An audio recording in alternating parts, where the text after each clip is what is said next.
Okay, what's up, ladies and gentlemen? SmartHelping.com here, the live financial modeling stream. So, I wasn't going to stream today or yesterday. I didn't stream yesterday because on Wednesday, I ate a bunch of wings and pizza and a bunch of candy. And I woke up at 2 a.m. Thursday morning feeling like kind of COVID sick, which I've just got over all that crap, but I was completely tired, sweats. I could not go back to sleep, so I basically slept for like 3 hours. And so I was feeling horrible yesterday, and I didn't do anything. I just sat here and tried to get better, taking some immune support stuff, and just it sucked. So I was actually going to cancel today too and just wait till Monday, but I felt a lot better. I was able to sleep last night fine. Uh, you know what the other thing that happens is I had no appetite yesterday either. I had zero appetite. I had to force myself to eat enough meals just to, you know, try to get like 1,600 calories at least. But no appetite. Today woke up, felt completely back to almost back to normal. I feel kind of tired, but I mean nowhere near yesterday. So we're back. We're gonna do balance sheet today. We're gonna try and finish this sucker. We've done all week. We've been working on so the franchisor licensing model I worked on for 6 weeks. I did 6 streams on it, and you can go back and watch those part 1 through 6 if you want. I'm not going to go over that right now. But now, this week, we've done integration of the 3 statement model. And we've got the income statement and cash flow statements pretty much done. I do add, yeah, I need to add some stuff here. I made some notes. So I'm going to quickly try to finish these little things up, and then we're going to get into the balance sheet today, and hopefully it'll be done. I think it's very interesting to take, like I've got, I think 50 or 60 industry specific and SaaS financial models, and it's going to be really cool to add all of this logic on top of those, and it's also going to make them much more valuable. Uh, and since the franchisor licensing model I was already on, I just figured I'll do it with this one first. So all right. Oh, and before I forget, don't forget to subscribe to the channel. Check out smarthelping.com. I've got a lot of startup models. I've also got a lot of things for ongoing operations like inventory forecasting, receivable and payable tracking. Uh, I've got a general 3 statement model, which is what I'm using as the basis to build all of these 3 statement models on here. Very useful. I mean, I'm using it to do this, and it's the most efficient thing I can find to build this out. So, um, and I actually include that for free with any purchase on smarthelping.com. So check that out. Thanks for the support, everyone. Thanks for the members of the live stream that have joined and paying $5 a month. Much appreciated. We're gonna, like, I've upped my ante from once a week to now I'm trying to go 5 days a week on the weekdays at 10 a.m. Eastern. Uh, so I'm trying to produce more, and that's gonna allow me to build all this stuff out on stream as well with the added time. And I like doing it. So let's see. Now I got. Oh, let me do a sound check real quick. Let's make sure everyone can hear. I've had too many times where the sound was just out. Let's see. Okay, sound looks good. How's the visual? Through column J. Okay, that's good. And down to 31. Awesome. Uh, so yeah, and this is gonna help me get through the winter too. I hate the winter. It's just horrible. Ohio. It's just sucks. I like the spring. The spring here is awesome. The fall is awesome. Summer's fine. It's just warm. Uh, but my wife and I like to do a lot of stuff outside, and in the winters, you know, basically all we do is go on cold walks. And obviously I try to get into the basketball, play basketball like once a week. Lifting, I haven't lifted in a while because I hurt my back, and I tried lifting Monday, and it was not good. Um, So I don't know when I'm going to get back into that, but I'm going to try it. I mean, with especially with financial modeling as a main job, all I do is sit and work on the computer. Or in this case, I've been laying for like the past month and working on the computer on the couch. So with that type of job, if you guys are getting into this, if you're younger, you have to manage your physical activity because you're not going to get it from this. uh, that's for sure. So okay, I think that's all the updates. So first thing I need to do, so the monthly P&L detail, once we added this three statement model, we took away the general Capex schedule and put in a new Capex schedule that has way more advanced logic like automatic depreciation, and that's going through the model, and it also has gain loss on sale at exit, and so we're figuring out book value, all that good stuff. And this will be updated when we get through the balance sheet. But we added a way more complex and accurate Capex schedule and remove the old one. So now in the monthly P&L detail, this has to match what's going on. So I have to add this cash effect here. And it's real simple. This is just going to reference the cash flow statement, monthly, Capex right here.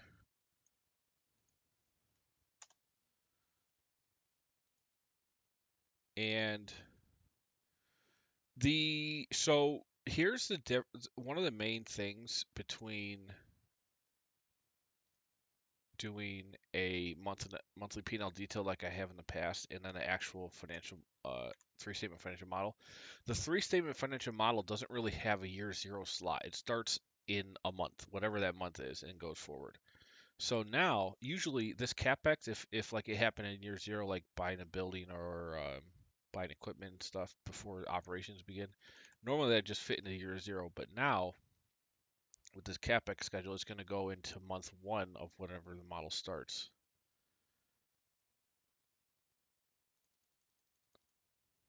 Now you could always have your revenues, because I always put revenue assumptions so that your revenues can start at some point in the future, even though the model's starting in month one of year one of whatever year you enter.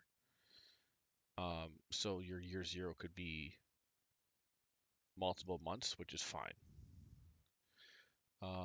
The only thing that's really hard coded to have to be year zero now is just the one-time startup costs.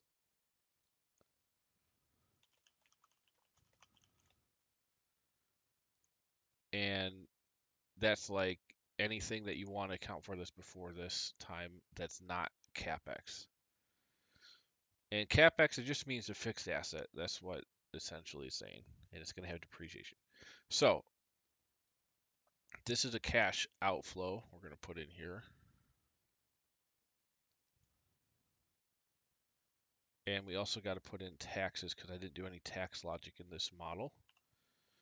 And we'll probably going forward adjust all the templates to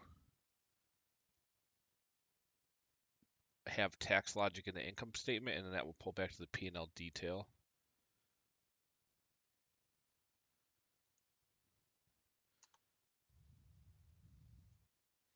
And note this tax logic is going to account for on the exit. It's going to account for gain or loss on fixed assets as well as just like what you're selling the business for, which there's a difference between how those are taxed. Like the gain on now, and taxes can change over time, but if they do have separate tax rates, you can account for that, or if they're the same, who knows what the laws are and wherever you are. But okay, so taxes, you can see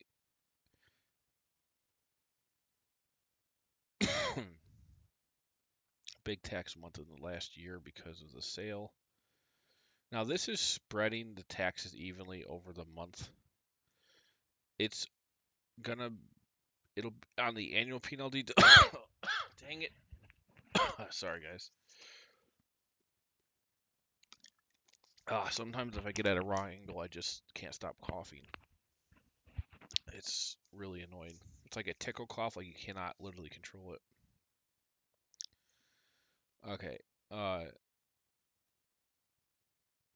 Generally, this last or whenever the sale is going to happen, you're already cash flow positive, so it's not really going to be an issue with spreading this taxes out over 12 months here, and it's going to give you more accurate information in the other years where you just have you're not obviously having an exit value every year. So um, for the purpose of financial modeling, it's fine to do it like that,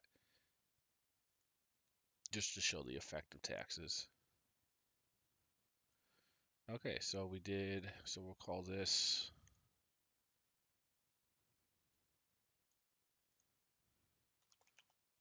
Capex Taxes.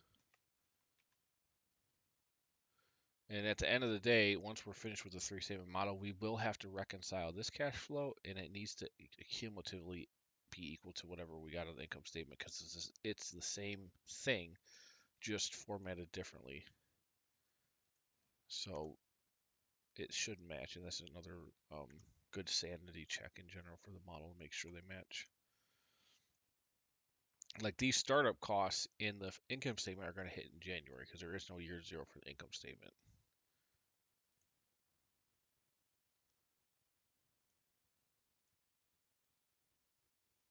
Drag this on over.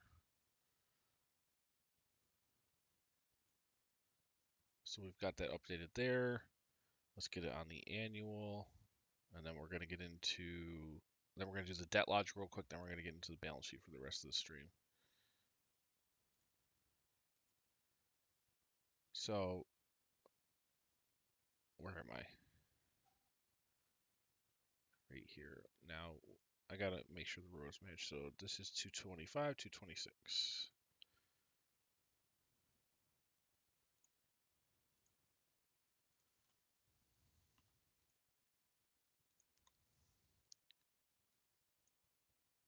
And these can just be drugged down.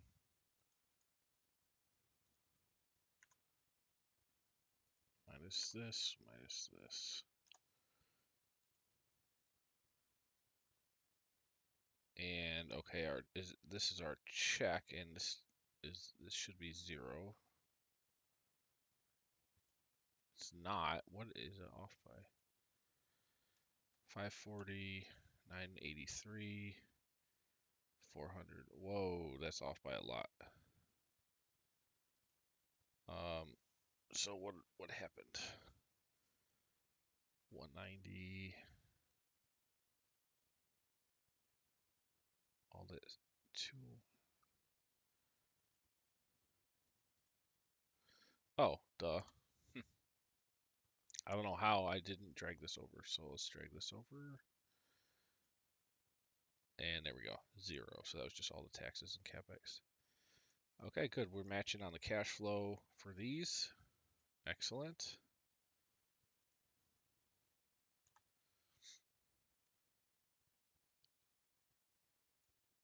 We can now go, so the other thing I need to do, the cash flow statement, we need to account for debt repayment. And that's actually going to be, so in this, to make it look or be presented formally, that principal repayment can't just be automatically, or so on this, I didn't do an automatic payment on the exit month. Instead, well, you'll see. Where is this at? So I put it right in here and showed principal repayment because technically it is a principal repayment if you pay it off at some point in the future. And this is the payoff month is going to be the exit month if applicable. And we'll just say, and if there's no payoff, it'll just go NA and just run through to the end of the model and whatever, and it'll just be, there'll be a balance there. So the principal, and let me get back into, I want to see the logic I did on the primary 3-statement version here.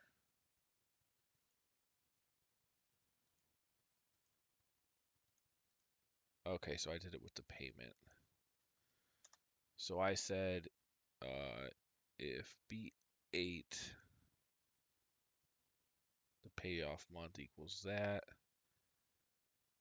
then take the previous balance plus the previous balance times the interest rate.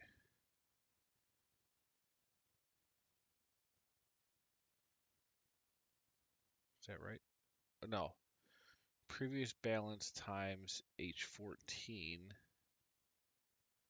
Yeah, wait, previous balance. So the interest rate divided by,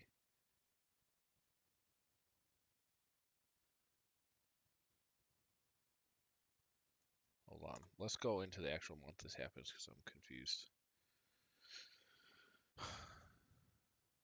Oh, okay. So it's saying so the amount you're paying is the principal.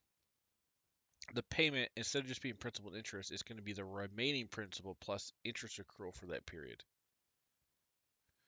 And then the interest is calculated here, and that's the balance of 0. Okay, that makes sense. That's good. So we'll put this into here.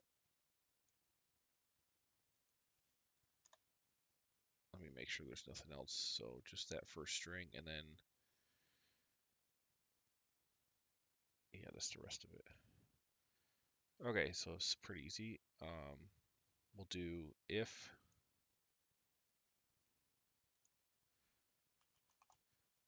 the date here equals the exit month, then take the previous balance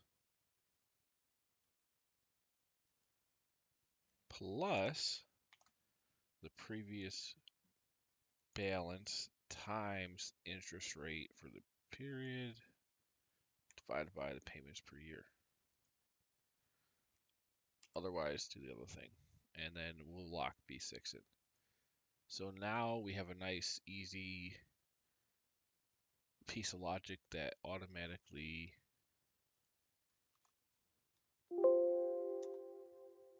oh,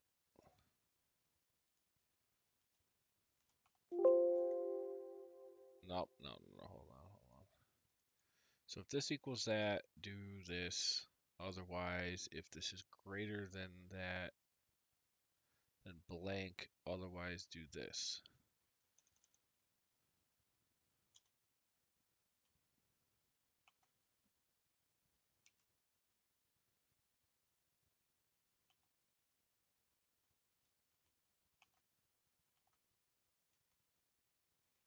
Why are we getting a false? Did I close this off right? If this equals this, then do payment plus. Yes, I gotta close this off here. There we go. Okay, now I should be able to drag this all the way down. Oh, shoot.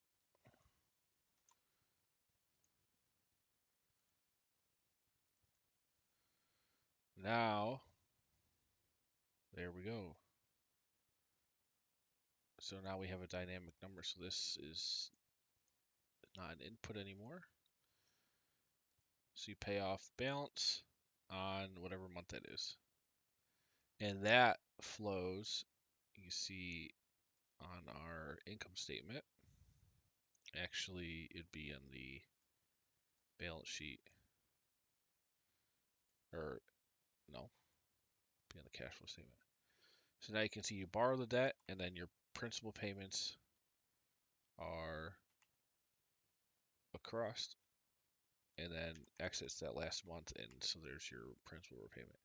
Now, in the other model, the principal repayment is just a separate row, or the debt repayment is a separate row than the principal repayment. But technically, for the income statement, it's a principal payment. So that's what it's got to go into. And the interest is calculated up here in net income. So that's why interest is not on here anywhere, because the interest is not a balance or a cash flow statement item. It goes on the income statement, and then that flows through to here based on other operating expenses, interest, taxes. So, all those updates are done. We can now go to the balance sheet. And this is always the hardest part. Always the hardest part.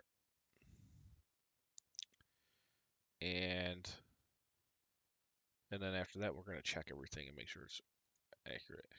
Um, cash flow state. Oh, so cash flow statement monthly. We already referenced that. Inventory is irrelevant. There's no inventory in the franchisor licensing model. You're just collecting fees.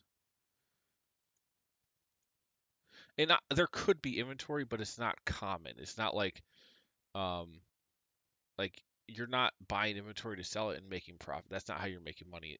This business is making money by um, setting up franchisees under the franchisor business model and trademark and all that, and then collecting a fee from them. There's no buying and selling of inventory.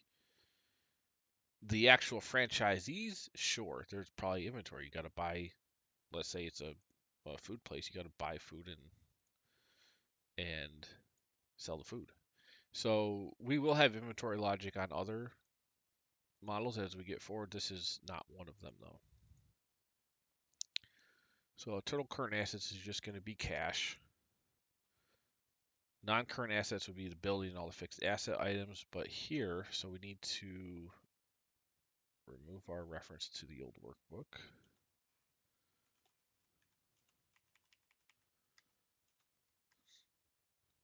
And I think the numbers are the same because I didn't change them, but let's update this.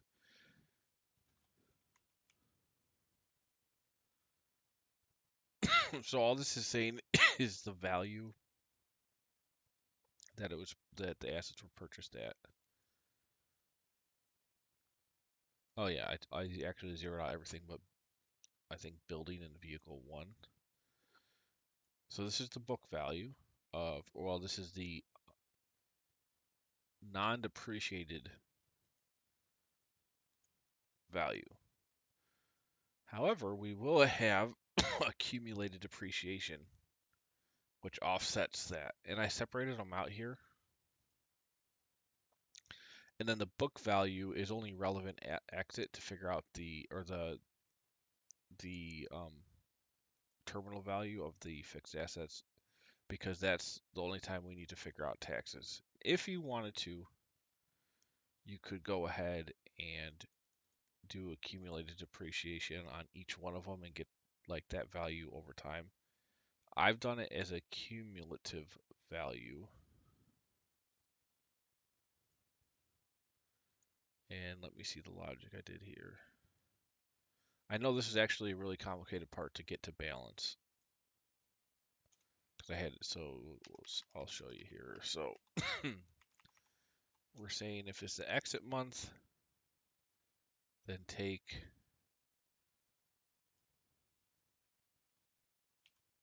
valuation D6, which is now terminal value tab.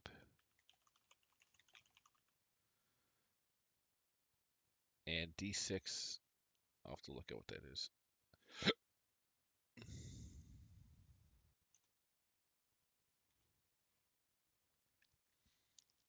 Otherwise, we're taking the negative value of income statement C2 to A7, which I believe is obviously, I'm pretty sure. Why didn't I lock C87? That should be just the total depreciation for the period. And then I'm assuming this just adds the previous amount. Let me go back here. So terminal value D6, that's the complicated part. Why are we pulling that for the exit month? D6. Oh, I think this is pulling the full exit value. Wait, let me see. why am I off by a cell? D6. Let me go back into the primary. Value. Well, here this is a multiple, so okay, let's go to balance sheet monthly. Cumulative depreciation. If C5 equals control C6, then valuation D6. Oh, and valuation D6 is greater than 0, meaning there's a terminal value. Because if this is 0, there's no terminal, there's nothing. So it's not relevant. Okay, so here, and it's saying if it is relevant, and I did this as a percentage of extraordinary income. Oh, wait. What happened here? Why did I take out 5 and 6?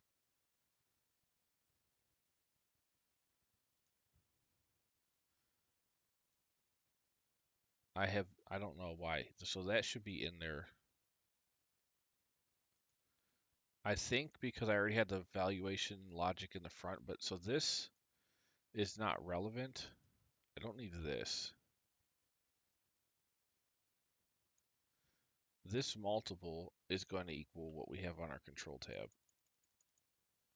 Because remember, the three-statement model was not built with a monthly, like all this other advanced logic on top of it, so it didn't. It needed to reference this somewhere. Now we have the reference. It had to reference it manually here, but we have the actual reference somewhere else. So that's 80% multiples. So that still works. And then it's saying if the income statement, if that number is greater than 0, sorry, on the balance sheet, if this month equals the exit month and that value is greater than 0, then we're zeroing out accumulated depreciation. And here's why. On the exit, we're assuming the fixed assets are being sold if there's a positive value there. So that means if there's any terminal value being calculated, we want to zero out accumulated depreciation. That's no longer an item essentially you're closing the books. I'm not just running this into perpetuity.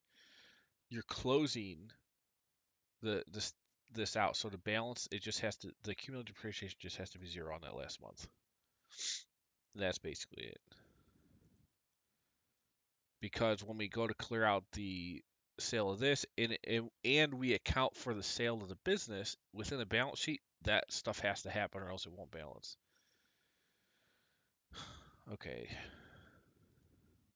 I remember trying to figure that out initially. It took a long time of puzzle solving to get to that conclusion of what needed to happen.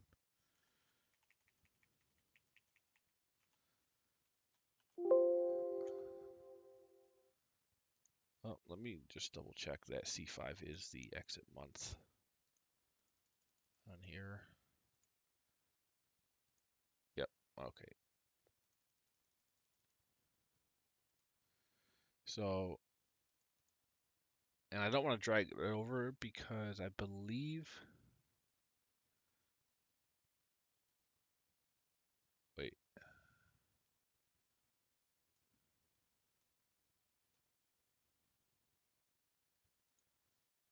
is this the same? Otherwise,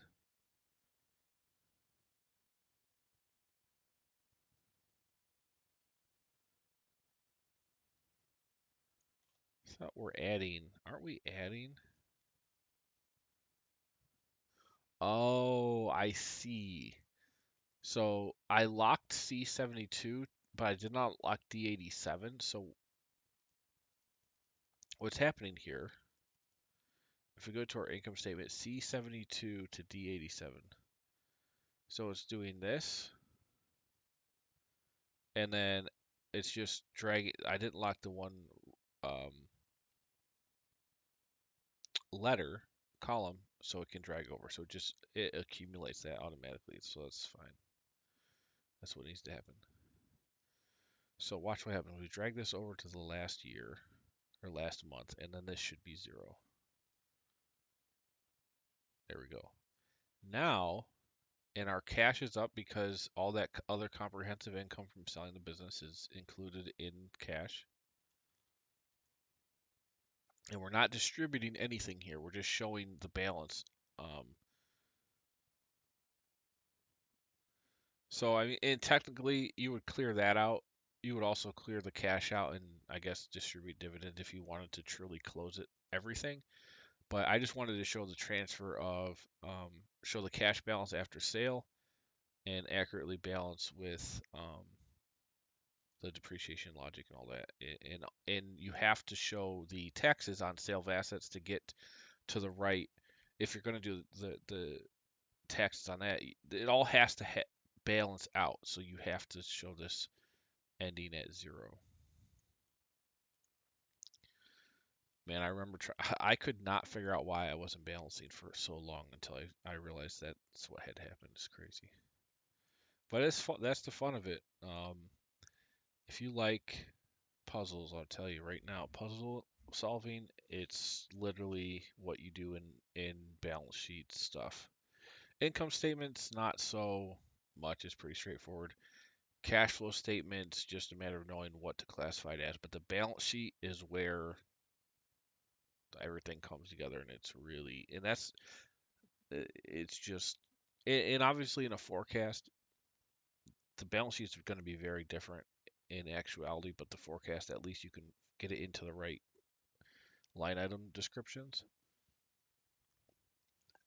And everybody who studies financial statements is going to understand what a balance sheet is, and they know what different things mean. So that's why it's valuable to have. I think we're done with assets. We just got essentially um, current assets and non-current assets. And our current assets is just cash, and non-current is going to be. And I won't probably put anything different for these unless the business dictates that their primary, like, for example, what's a good example? I don't even know. I don't even know example where I'd put stock into here. Like, what are other current? Oh, I guess inventory is the only other thing. Cash and inventory is the only real things that would be in here. Um, maybe see accounts receivables. I'm debating on doing accounts receivable and payable. It depends on the model. Like for manufacturing, yeah, probably gonna do it for that one. But for like all the SaaS stuff, maybe for the enterprise SaaS, I might do something. It depends. It depends. Maybe we'll do that for enterprise SaaS. But for this, no need. All right, cash, non-current assets.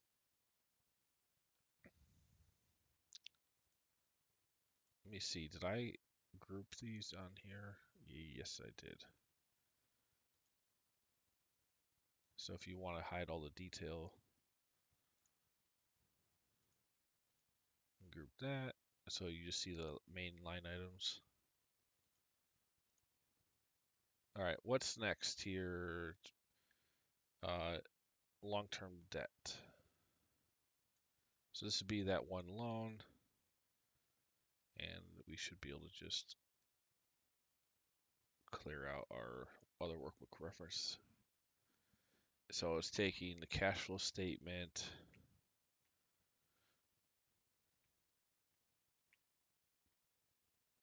total receipt, the max total received plus the total paid, I'm assuming. Total principal paid.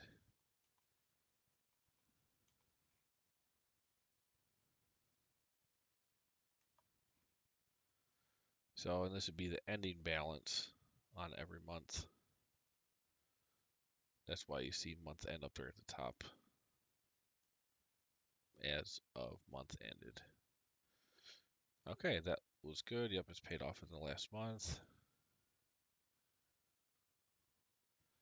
Okay, now we get to equity. And with this, so this is different because in the main three statement model, I did a investor, like kind of investor schedule that's different. In this, we actually have a formal cap table. So we got to work off of what's going on here, which is you've got outside investors, you've got your inside founders, operators. So, and I did a lot.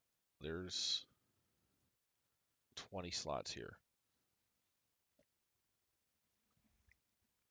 I'm not putting all 20 slots on the balance sheet. If somebody wanted detail on who these people are and what the amounts are, they can look here. What I will do is separate out and just do outside investors and then these people. So there's just going to be two here. It's going to be whatever you want to label this. And these people. And all we're going to do,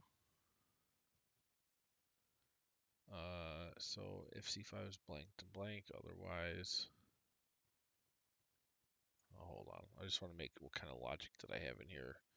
Oh, dividend distribution, which we're not doing. So we're just going to calculate their equity as the total amount they have, I guess, or the total amount that they've put in. What did I put here if it's 0?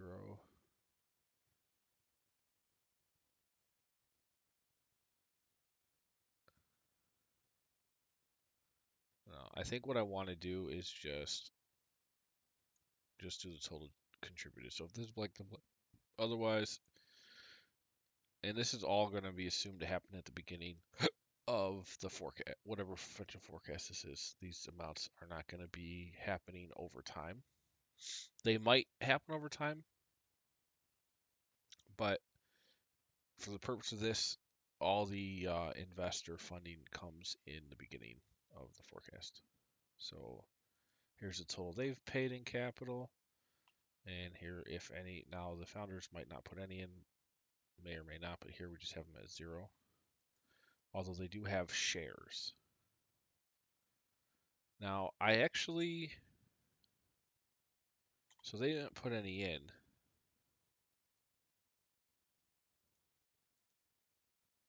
Let's clear all of this out. And again, I'm going to update the formatting once everything is, all the references are updated. So, in the answer,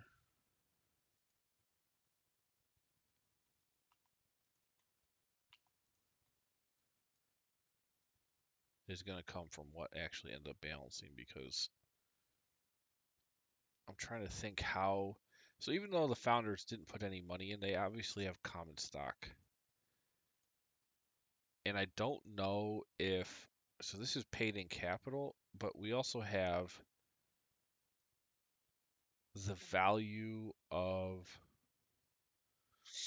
I guess it doesn't matter. So they didn't put any in here. We're saying they didn't put any money in. We know they have claim on equity because of the shares that they have.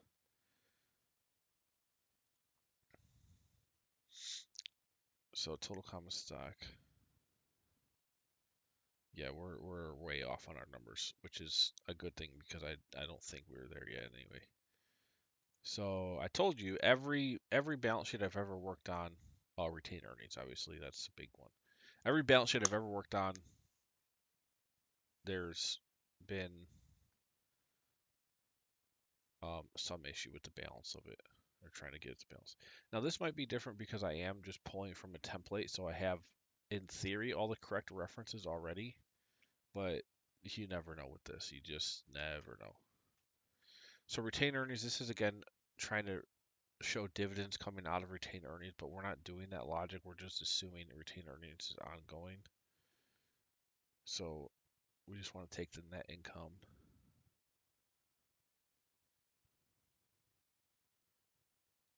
Yeah, we don't care about this.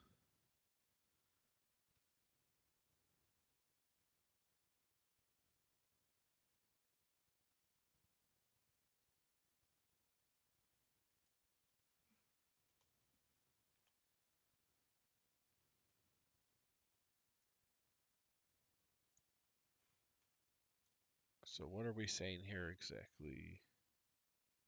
If that's blank, then blank. Otherwise, take the, I'm assuming, net income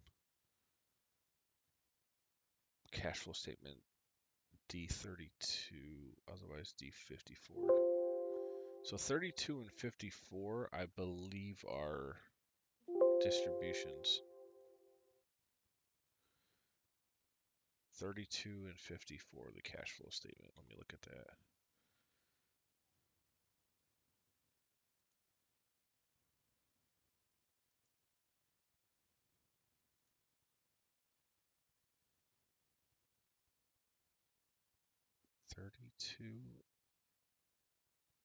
Yep, those were dividend distributions in 54. So we're not worried about that. That's just getting too far into the weeds and to be relevant for any situation. Let's go back here. So this is just net income. Yep, 97. And let's go back here to make sure that was just on this retained earnings.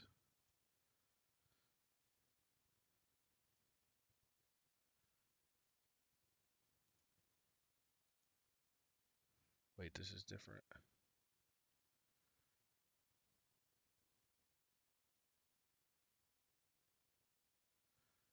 $32 and $54.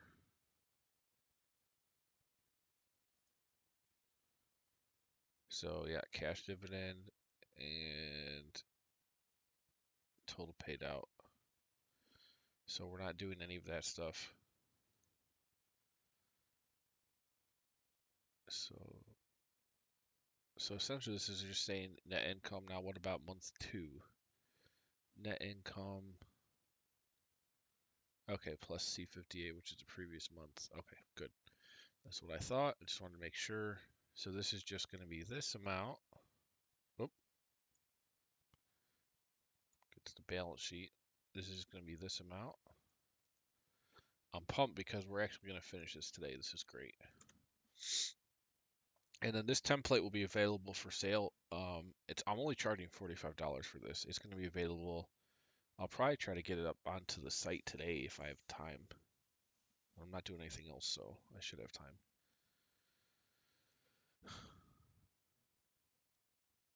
All right, let's drag this over. We're still out, it looks like, so we'll see what's happened here.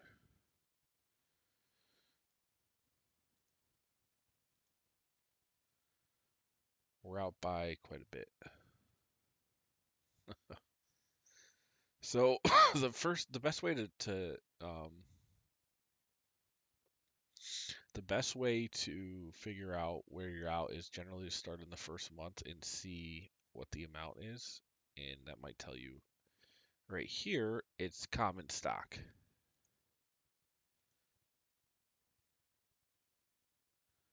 So this is our difference. And so why? Probably because the cash flow statement is not looking at the amount paid in, I guess. Let's go to cash flow. Or is it double counting it? Yeah, we don't have.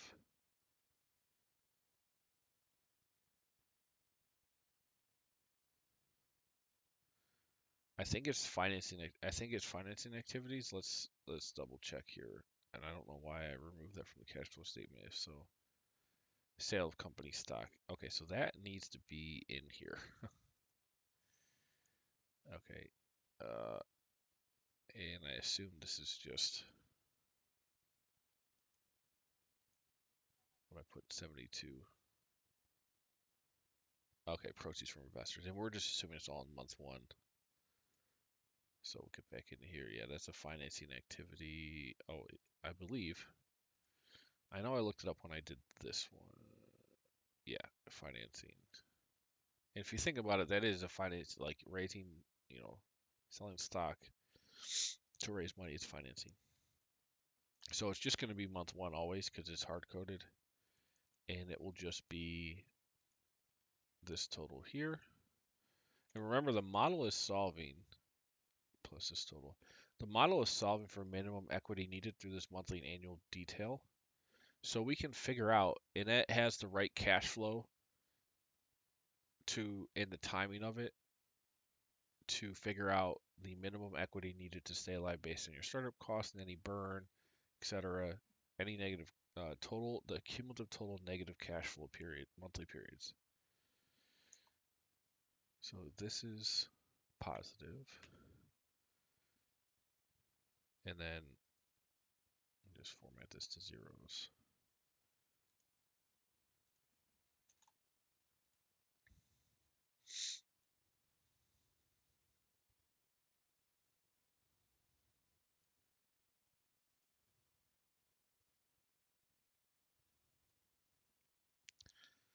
I'm really debating, do I want to put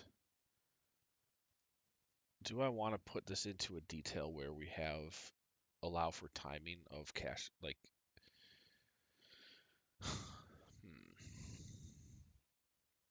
like I could do a schedule, but it's just going to make everything more complex to put the month these things were raised. And it would really only be relevant to, it's not going to be relevant here because we're just showing high level outside investors and inside investors. And hey, we balance for the month one period, that's good. You know what I mean? Like,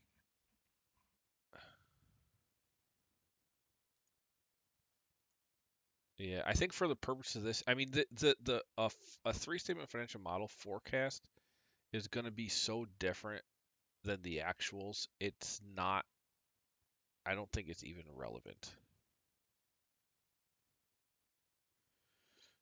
As long as you know how much money investors have put in and how much share they're getting of essentially the equity, which here we're going to have this equity build up because we're not distributing over time.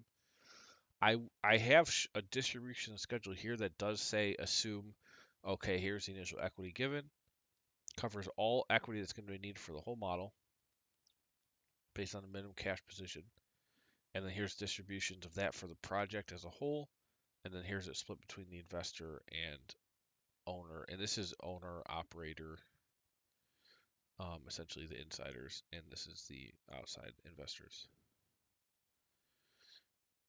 So that is here to do like a discounted cash flow analysis and all that. And these percentages are based on, this 1486 are based on the cap table numbers.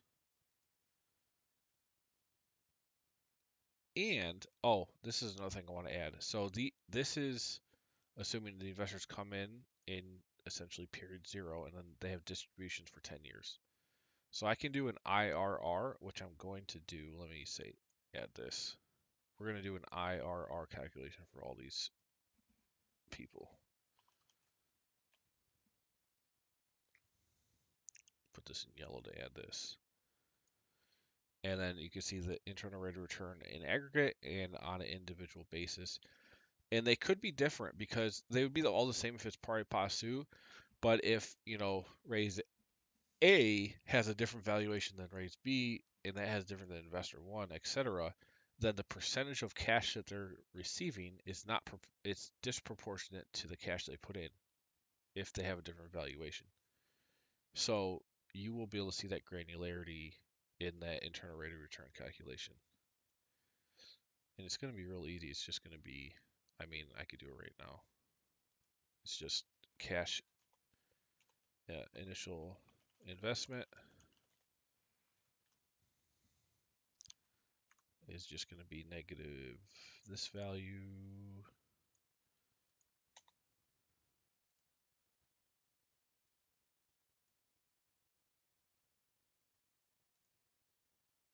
And we'll do the same thing for insiders. Now the insiders aren't going to have IRR if they have no investment made.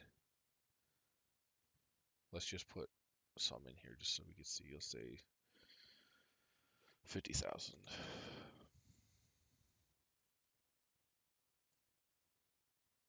And then the internal rate of return is simply, and you can see the biggest, well, I was going to say the biggest month or the biggest year is the last year of exit, but honestly, that's not that huge.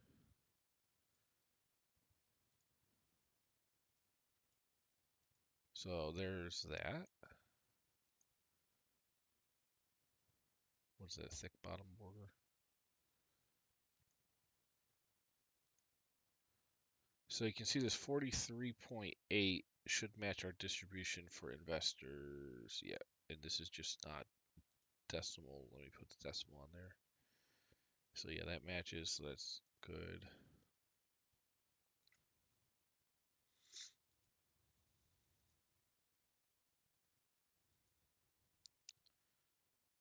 Let's go back to our cap table.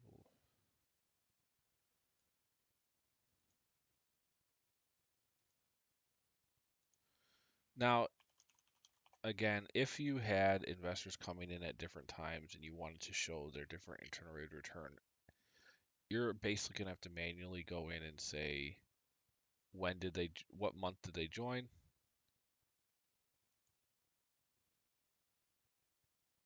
or what year did they join, and then what's the share in that year versus when they weren't there. It'd be a finesse thing.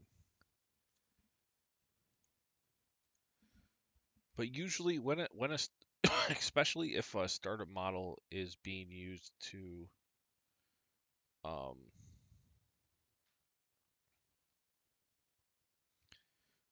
raise money, you're saying everything that's happening right now. So you're going to include like the investor that you're trying to raise money from. It's going to be able to put in their information, and then this forecast will show everything from that point on. So it will it will be useful.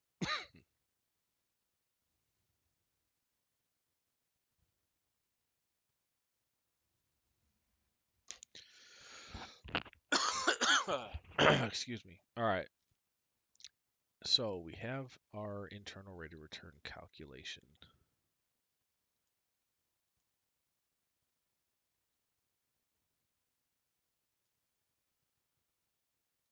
Let's go ahead and put this on the other one as well.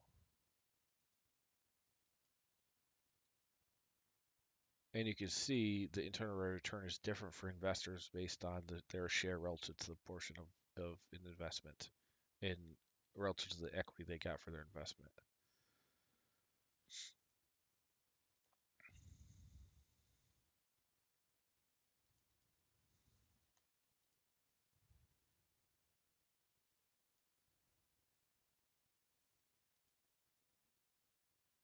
And the owners, they have a super high internal return because their share of equity relative to their investment's very high, but they're obviously doing all the work. So that's their premium, I guess you could call it.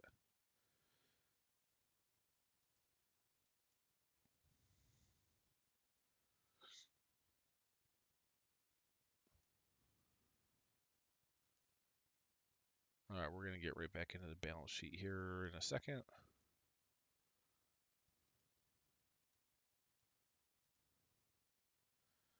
Oh, I need to make sure. So why is this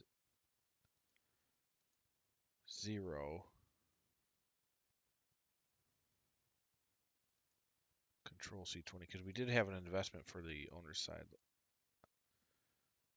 Let's check this. Oh, duh. Okay, so I need to put in a check here, a sanity check for like somebody filling this out. The total equity contributed should not be more than this number here. So this should always equal this total plus this. And you can see, oh, the check is here. This should be 0, so we're out by 50,000.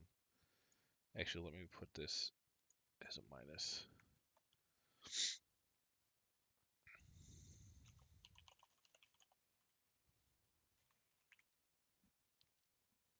And if you wanted to plan for raising more money than you need, like a cushion, you can always go into the startup costs and just say, reserve. Here we have 100,000 reserve, or you could put in 1 million or whatever, and that would flow through the model. And then when you figure out your minimum equity, it's going to assume you've got $1 million reserved for,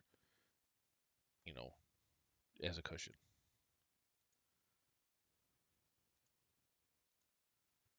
On all these models, I always try to make them as dynamic and flexible as possible so you can really play with the numbers to fit almost any scenario for any situation. Where were we? Cap table, right. So here you'd have to say, well, maybe you only get 450,000 from these guys.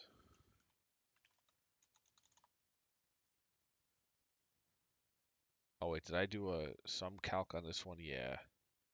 Hold on. So on this, I just did a we're just minus the amount from these guys too.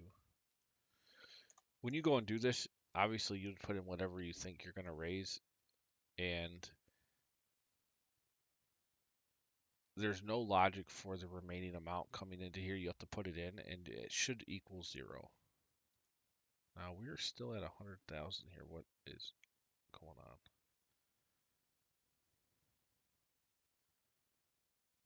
28 minus 31 minus 55. This should be minus.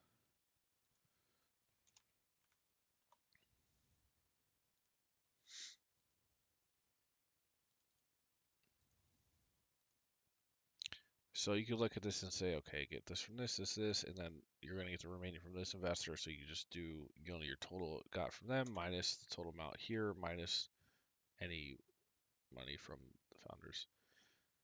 And this will check your math to make sure it's not too much or too little. So now if we go over distribution schedule, yep, there's the 50,000, 453.8 should match the cap table amount for the internal rate of return and 453.8.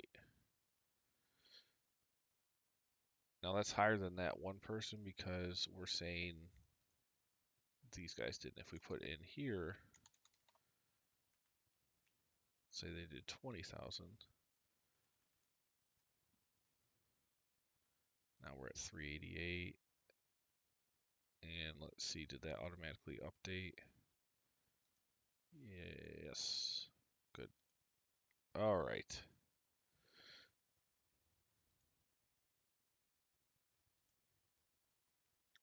Good, good, good.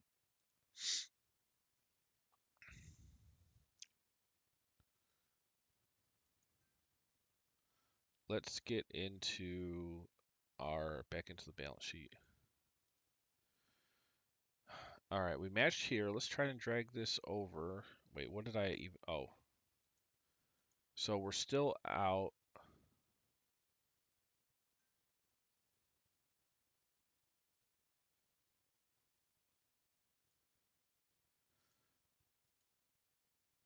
We're still out. So 1.4 million, what's that number?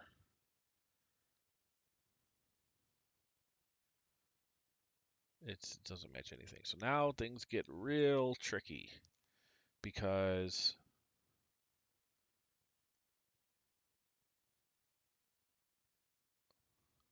now there's multiple things that could be off here.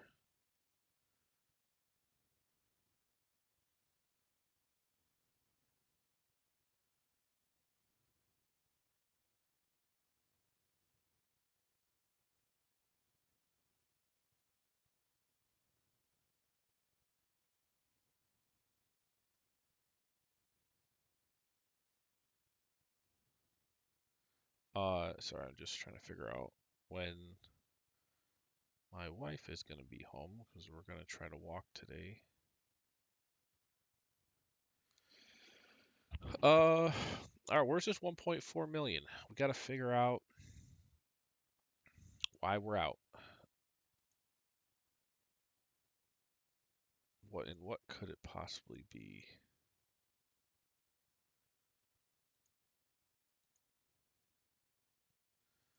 Well, our total assets went down quite a bit.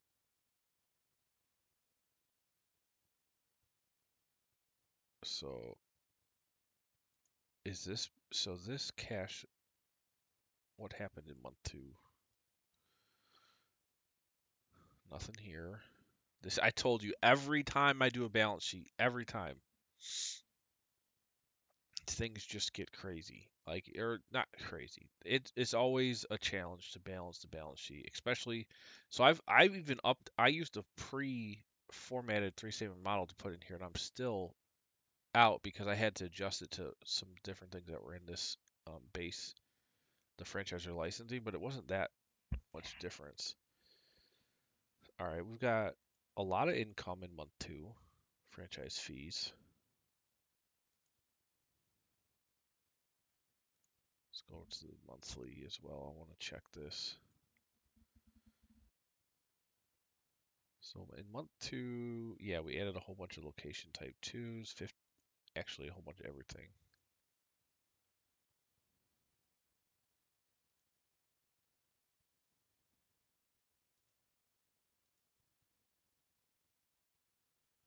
We added 17.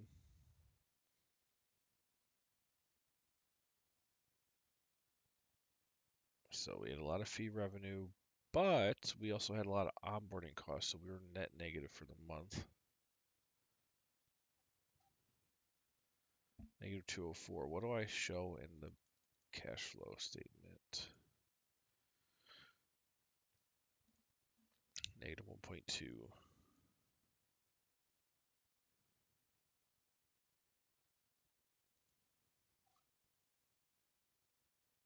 Negative 1.2, so that matches.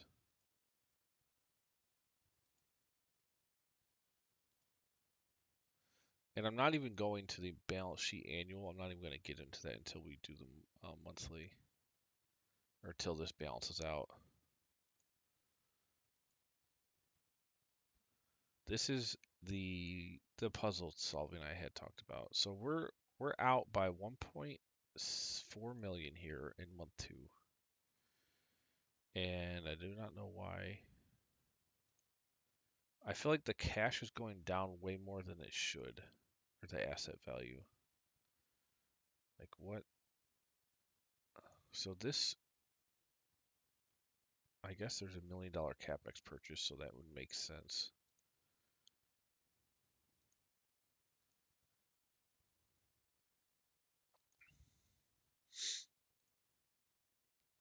So that's month 2, this is month 1. Okay, that's fine. Why am I out by $1 million?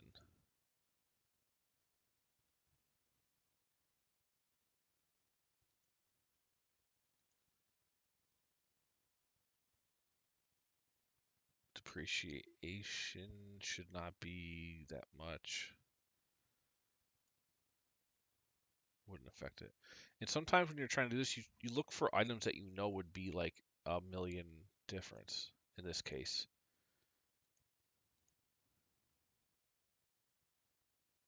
Which right now, so depreciation would not be.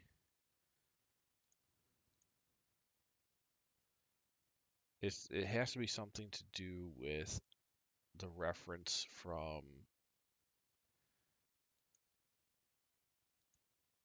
I don't know, the onboarding costs or the franchise fees. Somehow something's not translating over.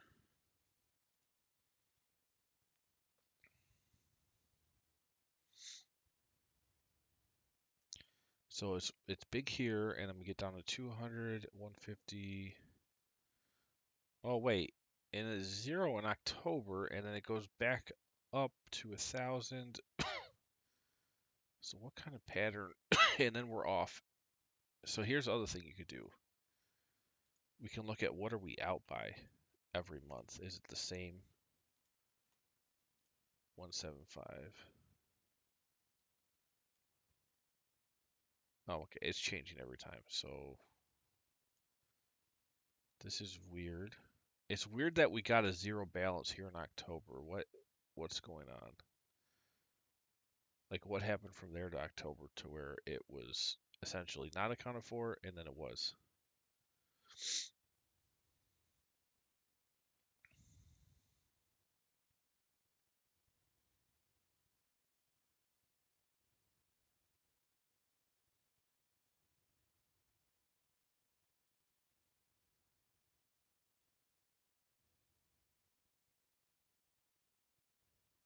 Oh, shoot. Our retained earnings is negative.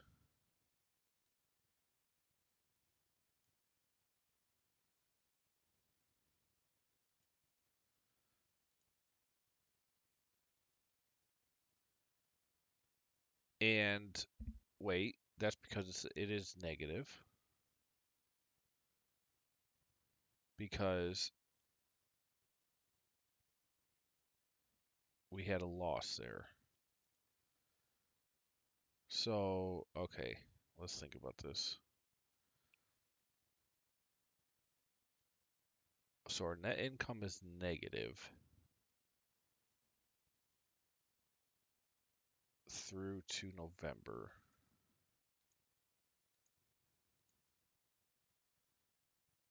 And that's when, almost when this matches up, and then it goes positive.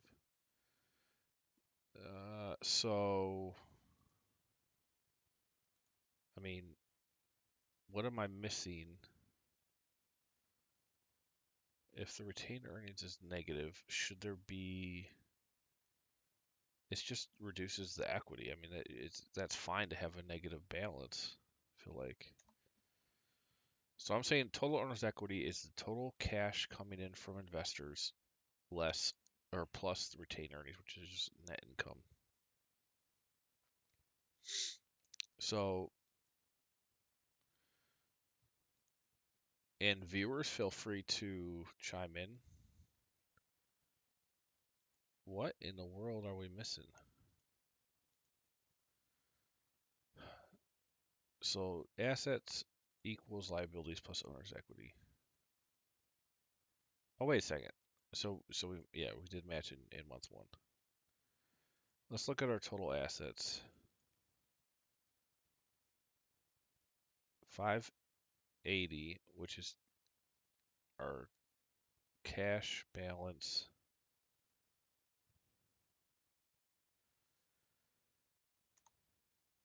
Cash balance plus the net. Oh, this is actually okay. Okay, I think I got it. So we got some with this. So here you can see up to October we have a negative cash balance. We should not though, because in theory we have enough equity to cover any burn. So what am I? We're missing something like seeing here in the monthly P&L detail. Um, if you were to show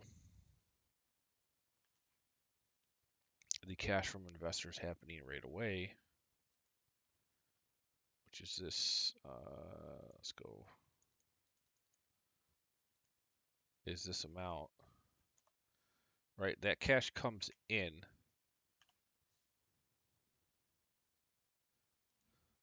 and then what's left would be this here. And look at that's what we're out by, I think. 1,406,000. Yep, we're out by that. Okay, so I've identified exactly the issue. Now let's figure out how to reference this son of a gun. So I think it's a matter of the cash, the value of cash we're calculating here. So let's go to the cash flow statement and see what is going on. So we have our operations. We know that's right. It's the negative values. We have Capex. we have this 2.8 million coming in. Now, is this not flowing?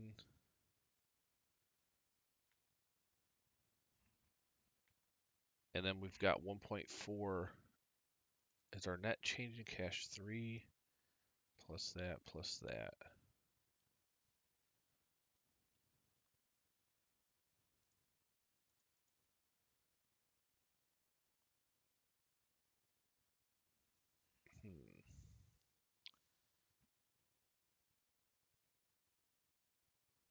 Okay. So this 2.8 is coming in.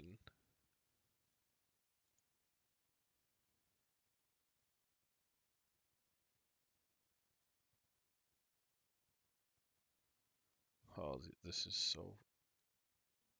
When I figure this out, I'll be happy. But this happens every freaking, no matter what. If I'm working on a balance sheet, this is how it goes.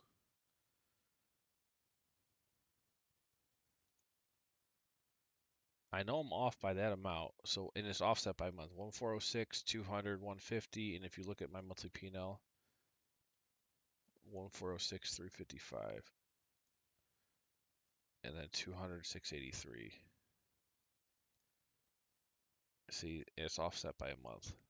150, 106, 70, 670, and then when we break even, yep, see the break even's in September. So somewhere I'm missing this balance somehow.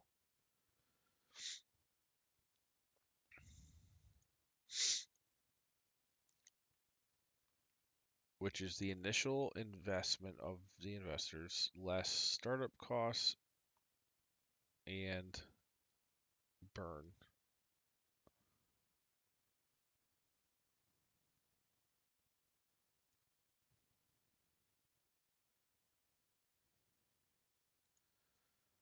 Let's see, Capex. So really this cash flow number here should match what I have on the cash flow statement.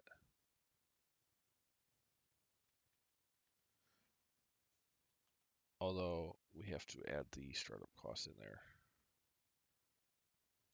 And then add this in as well, the 250 debt proceed. But we've matched month 1. Month 2 should be this number.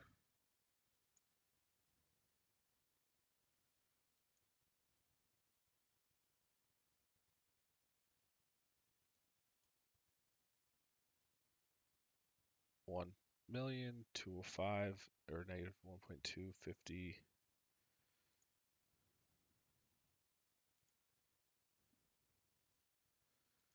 Okay, so that does. What am I doing? Oh my goodness.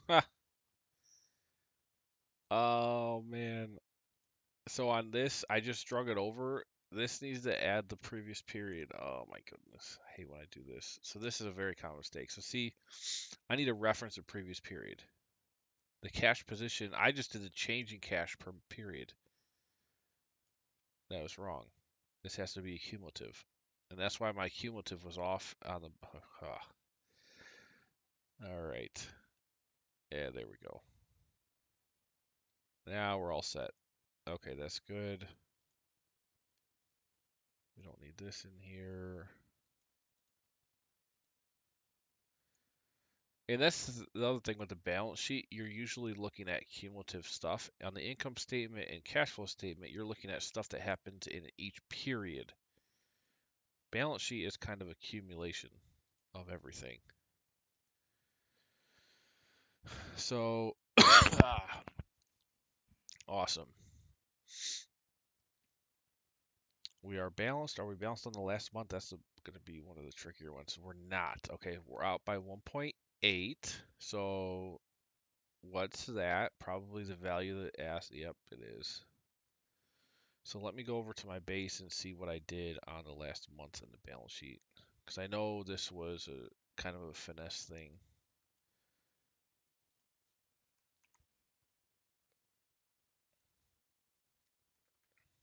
Didn't worry about this.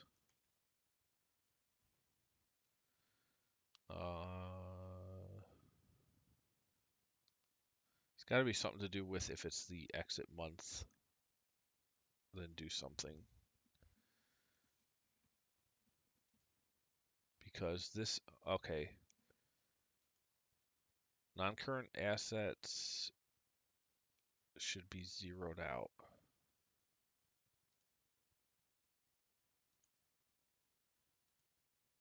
Oh, okay. Good thing I saw this. Wait, how is this balancing? Oh, wait.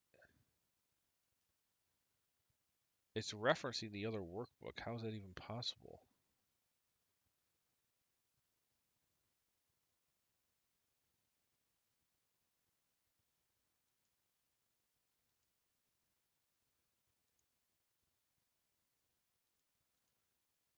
Because this is not... Okay, hold on.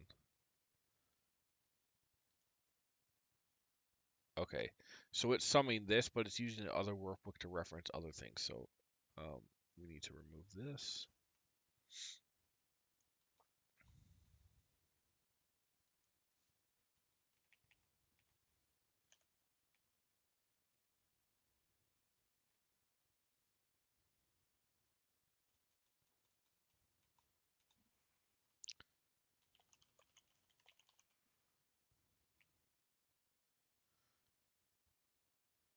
And basically what's going on here is it's saying if it's the last month or exit month,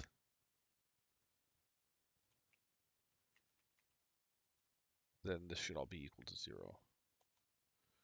Otherwise, just sum up all of it plus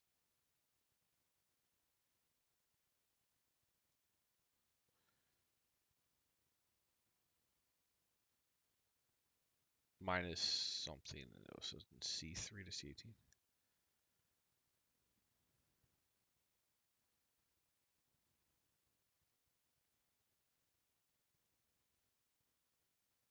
Okay. Now, the real trick, so we balanced here. That's good. You can see paid in capital, common stock, the actual retained earnings, total owner's equity.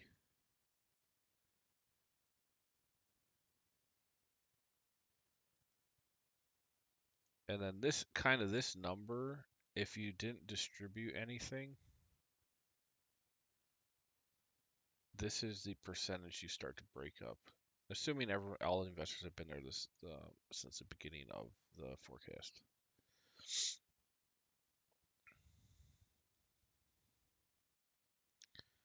Now, the real trick is, and this is going to be something I'll probably have to add logic to, but let's say you don't want to have an exit. Let's say the exit month is NA.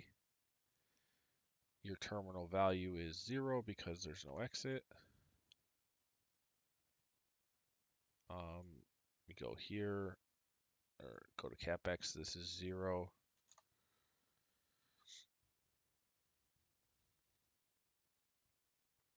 Now, we're going to have to see, do we still balance? And that's going to be the last piece. So it looks good up here. Let's see at the end. Okay, we're balanced at the end. This is just 1.8. Why is there no accumulated depreciation?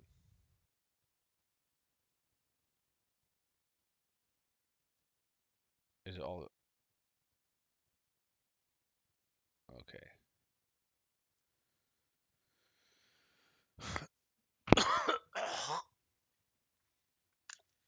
Oh, sorry about that.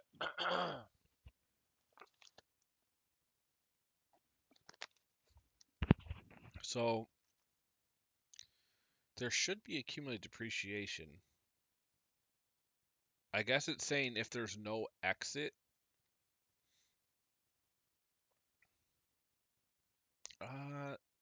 No, because there's depreciation expense happening. So how is this even balanced? Is my question.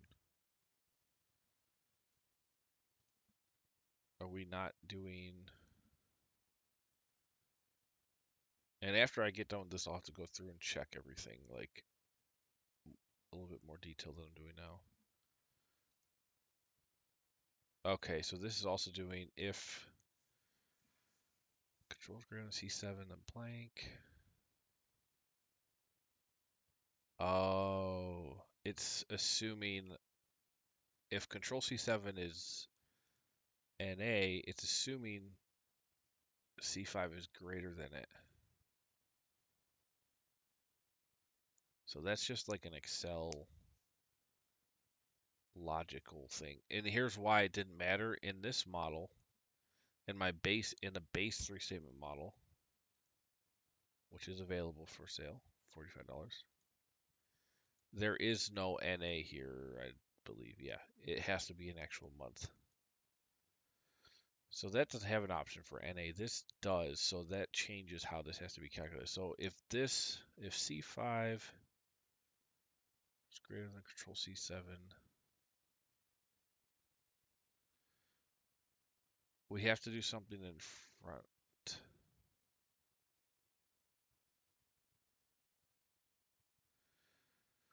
Like this has to happen after.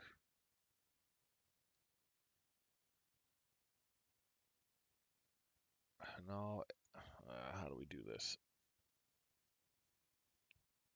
So before this, we have to check. We want to check if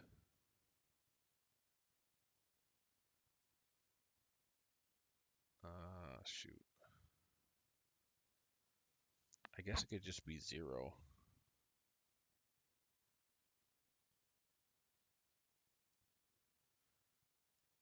Let's just not even have that. So if and this month is greater than or equal to the capex, I guess that works. Let's just put a 0 in there because so the reason why the balance sheet balanced is because we didn't even have accumulated depreciation happening.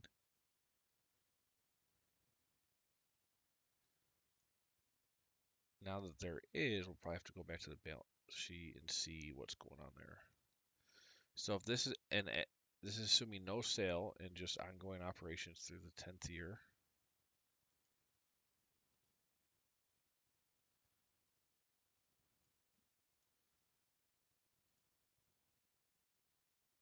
Okay, so now the depreciation's coming in and it just goes to the last, it should just go to the last month.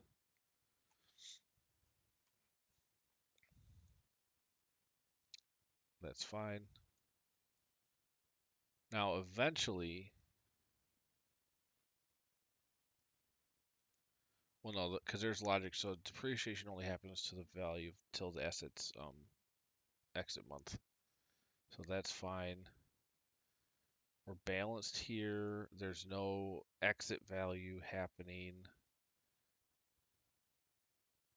Or no terminal value. Let's go to the annual. Yep. Okay, that looks good. So this looks good. Really good. We might be done. I'm just gonna go through and format and check now. And do some cleanup. All right, let's pray that we can just clear this out without any issues. So this is income statement. I just cleared up all the extra expense slots. So again, in this I just totaled G&A, SM, R&D, and startup costs all in as their totals. If you wanted to see details, that's what the monthly P&L detail is for. If you want to see details on those totals, they're right here. So we got total expenses, EBITDA, that's fine, that's fine. I'll put it in grouping here as well.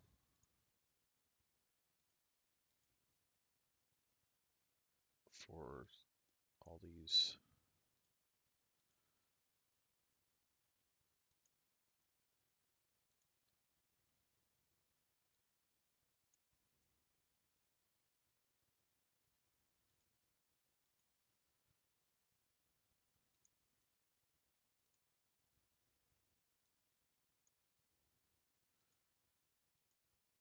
So what I'll have to do, I was thinking about how to move forward for the next one, which is I'm going to do my standard SaaS model on the next 3-statement integration starting Monday. I can probably use this for that, but then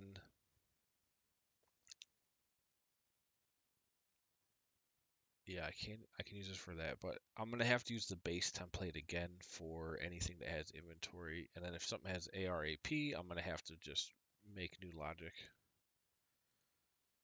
Okay, so annual. So all these reference errors are nice because it tells me what rows I need to delete.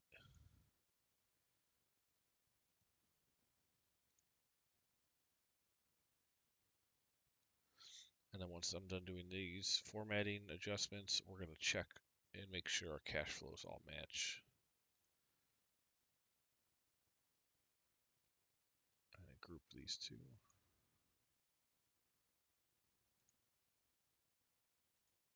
Why is there a value error here?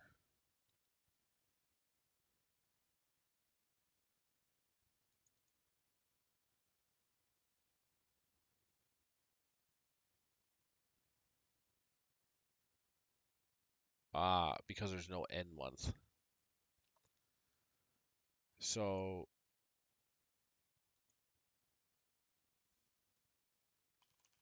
if there is no end month, do this whole thing.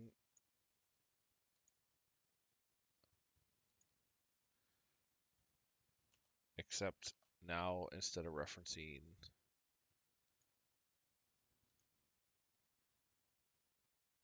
Control C5, we'll just reference the last month of the year, which will be, we actually have to go to the validation to find that, which will be this.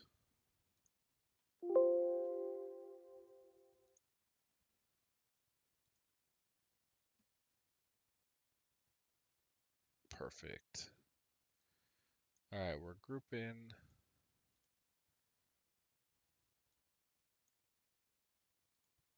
So I'm going to try to get this model ready to be sold up on the site today. And I actually have to do an overview video of it as well. So this is kind of nice. You can see almost on one tab or without scrolling all the different income statement items.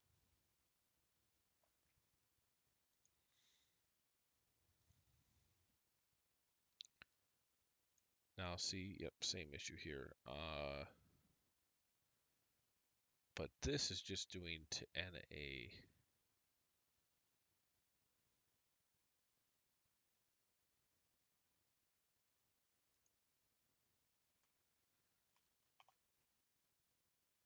We're gonna go if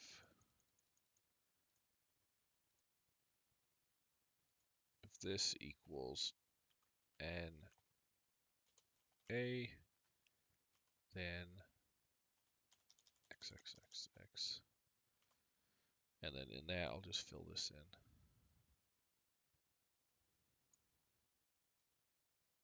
And change the reference to C5. Dang it, come on.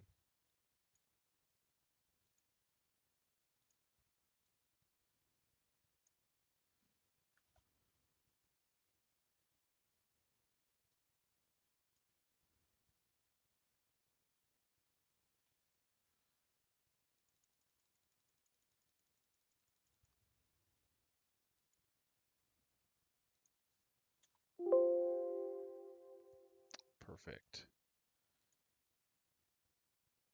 All right, so income statement's all grouped and formatted. Income statement annuals all formatted. Balance sheet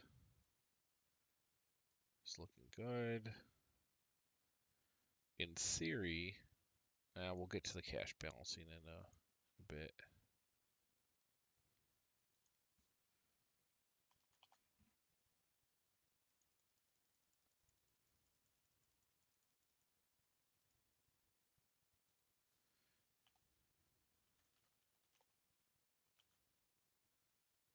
And remember, people pay you lots and lots of money to do this. I know some of this can be boring, but some of it's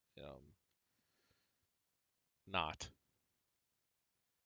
Like this puzzle solving stuff is cool, but you can make a lot of money doing this stuff. You get to work on your own time.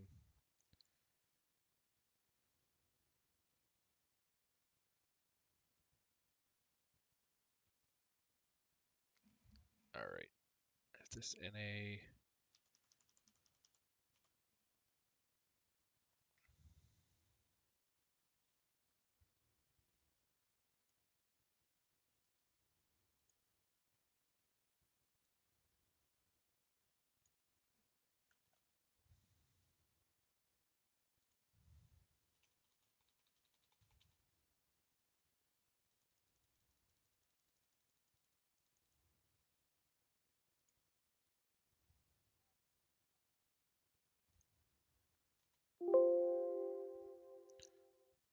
All right, so balance sheet, all we really need to do, okay, this is already grouped.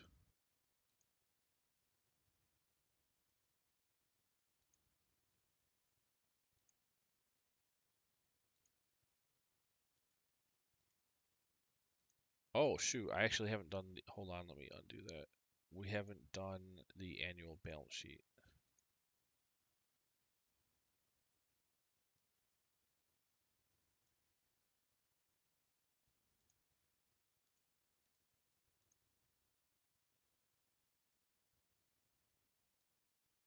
Just gonna group these while I'm on here. Yeah, before I start deleting anything, let's go to the balance sheet annual. This is not even done yet. So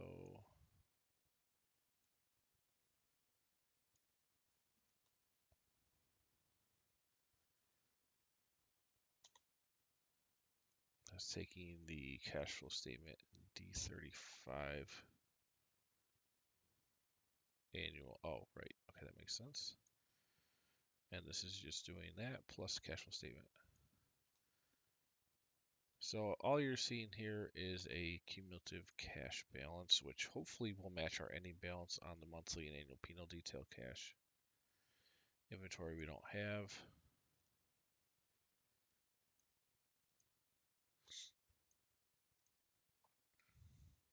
This is just doing a lookup on the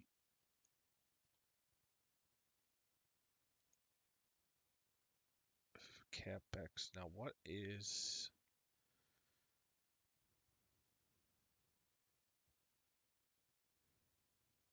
ah the year number, which I did add in here, I believe. Yes, I did it in C4.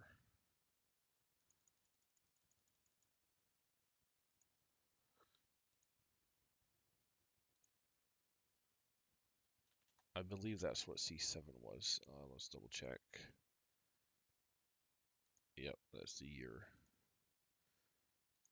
Okay, clear this out.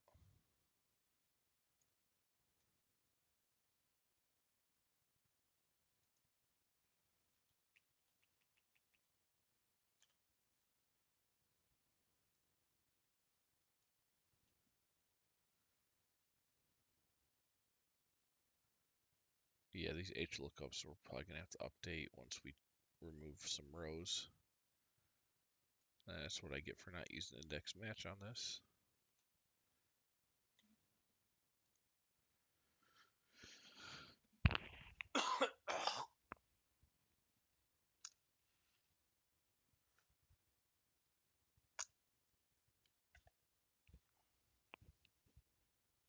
Sorry if you guys heard that. I'm still trying to get over this cold a little bit. Okay, we got an NA error.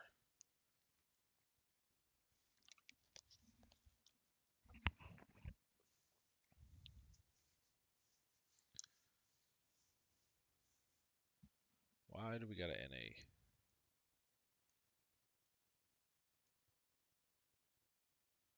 Oh, just for the, so let's see, what cash flow statement?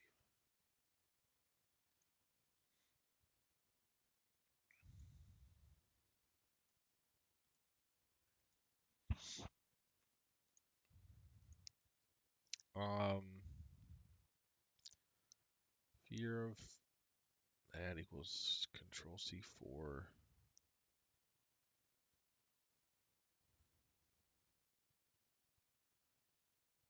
Balance sheet monthly 5. Oh, I know. I need to reference the numbers here, I believe, from the Capex. Or no, those would be their own. Hold on.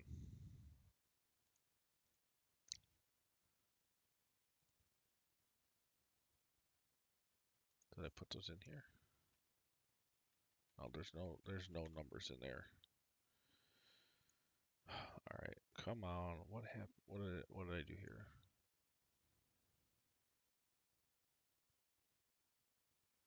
The H lookup. There's a second H lookup or reference.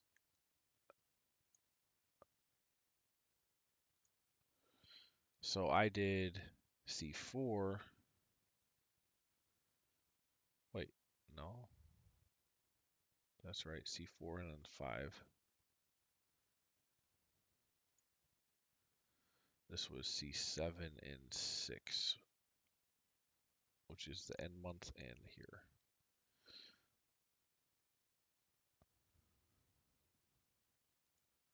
Oh, I have no end month right now.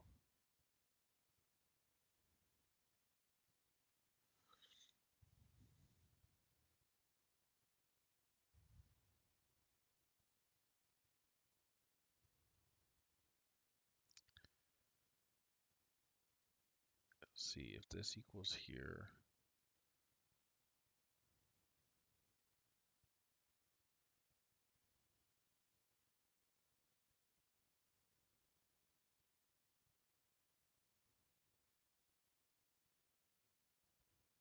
Looking up. Oh, what am I? Have I lost my mind? There are numbers here already. Okay. Why do we have an NA in 2021 is my question. If this is blank to blank, otherwise.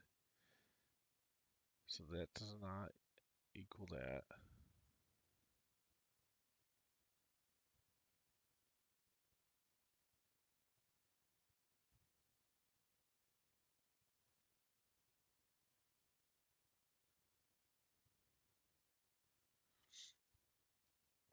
And then the last check I'm going to do is to make sure that if I set it to like a previous year, like year 5 or something, I just want to make sure everything is working with that adjustment.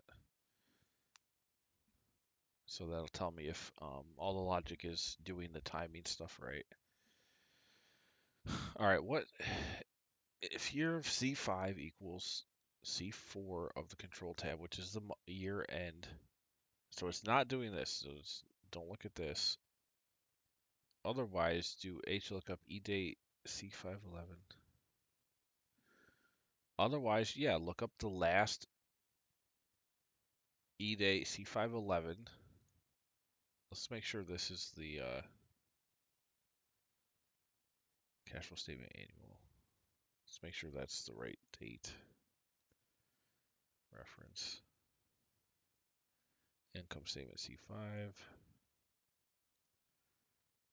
Yep, that's the date 1/1. Okay, so I want to look up 1/1 on the balance sheet. Should be this number right here.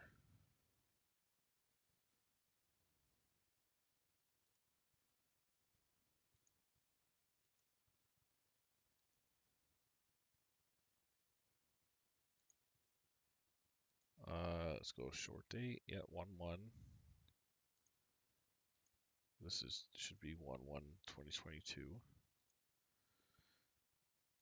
Oh, what am I missing? I hate so I've been going for an hour and 40 minutes. This is something easy. I must be getting a little burnt here. I gotta figure this out though on the stream, and we're gonna finish the whole model on the stream, so we're gonna get there. So if the year equals this, so we know it's not this first part. And that part is working because the last one does equal that year, so that logic is fine. HLOOKUP,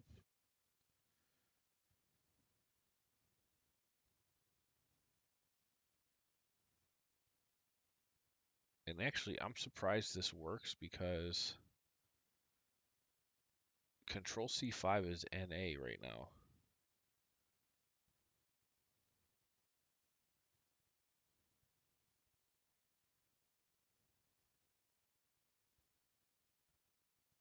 Also, what is going on down here? What is this?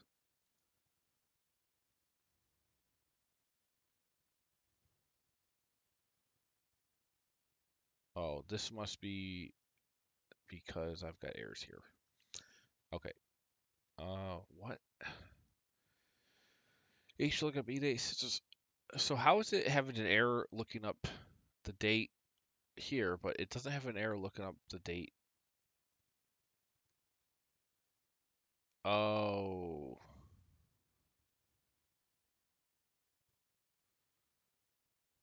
I see. This is looking up Control C5. This is looking up just the top number.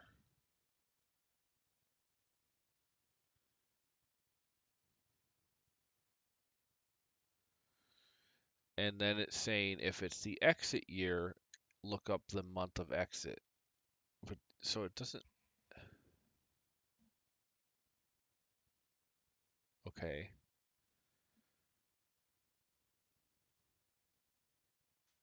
So this should still work. Why is this working for year one?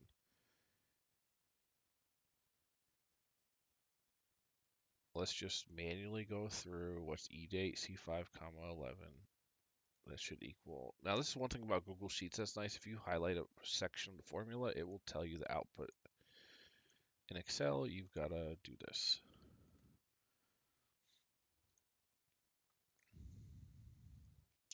So I'm recreating the. Okay, so 12/1/2021, which should equal this number. This is what I should be pulling. All right, so this equals this. True, okay.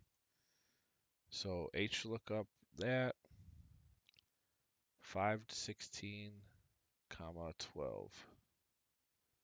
Okay. So 1, 2, 3, 4, 5, 6, 7, 8, 9, 10, 11, 12. Okay, that's the right number reference.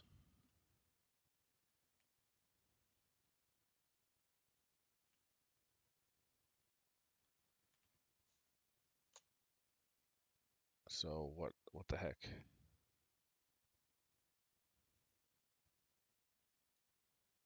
So this is not true.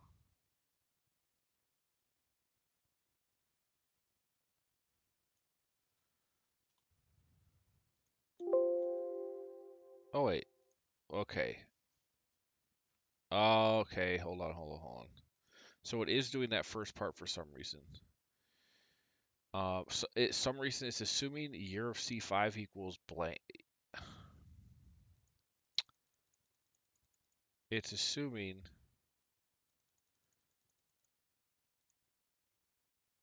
this blank,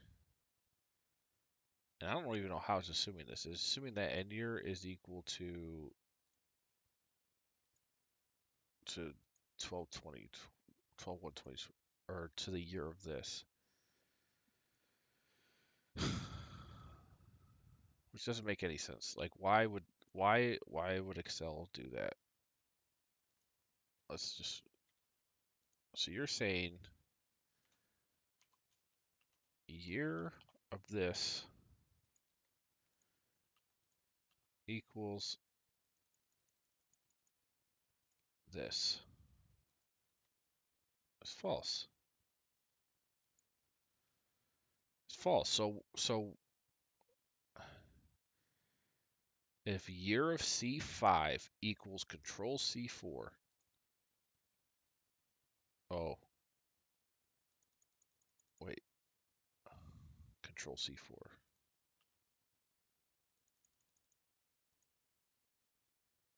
Oh. So that needs to be C6. And I mixed it up because in the main model, C4, wait, C4 is the start year.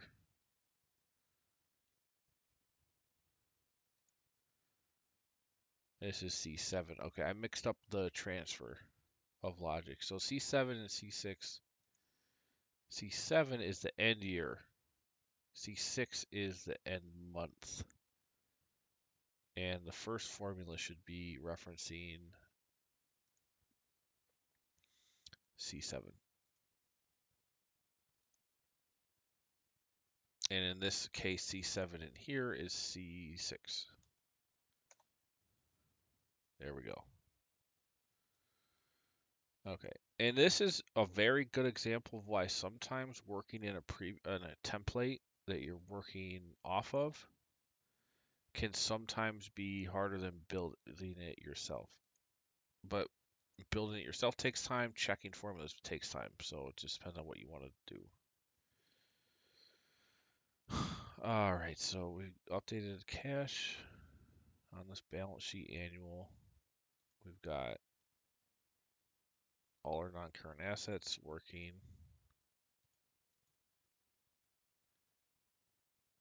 Accumulated depreciation. Let's update this. Again, Control C7 should be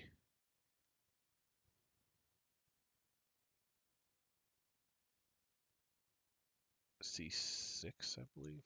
What's C7? Yeah, C6.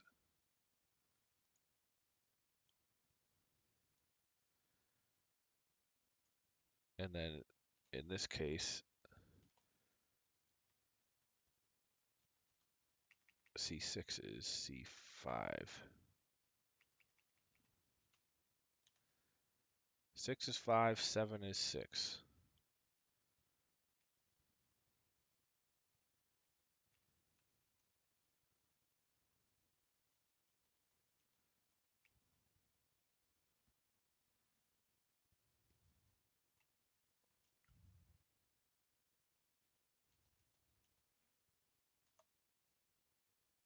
And all I'm doing is looking up the balances at the end of each year here. And yeah, and I'm gonna, really the main test I'm doing is I'm gonna test I'm gonna check the cash flow balance of the monthly P&L details against the balance sheet stuff, the cash balance. And then I'm gonna check if I change the timing of a bunch of different things, does all of this still flow and balance? And then we'll be good to go. All right, total assets, non-current liabilities.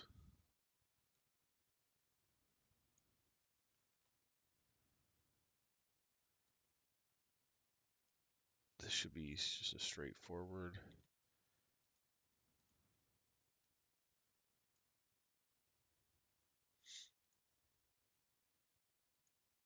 Now, hold on a minute. Payback month is NA, right? So this just goes into perpetuity until the term is over. So why is my balance going away?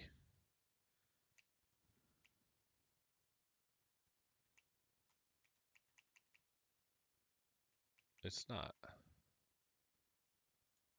So what happened here? Why? What?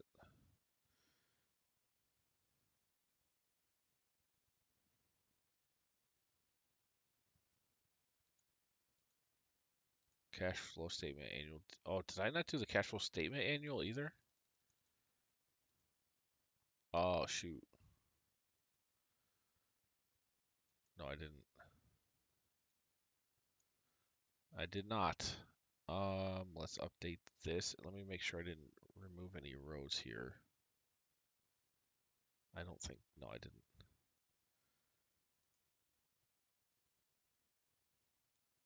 let's clear out here. Now this is just, so the cash flow statement's another pretty easy one to update annual because you're just summing up what's going on in the monthly in the same periods or relevant periods.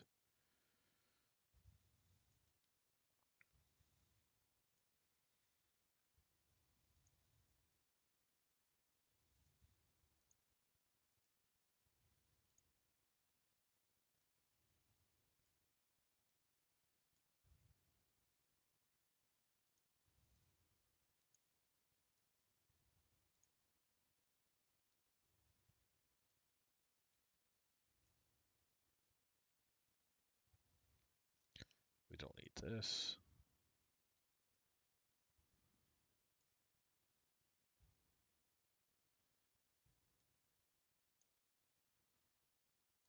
Let's group ourselves here.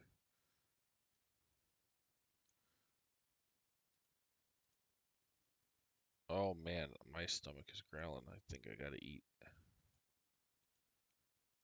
at some point today. I also gotta update the year-ended stuff here. So this is why a lot of the time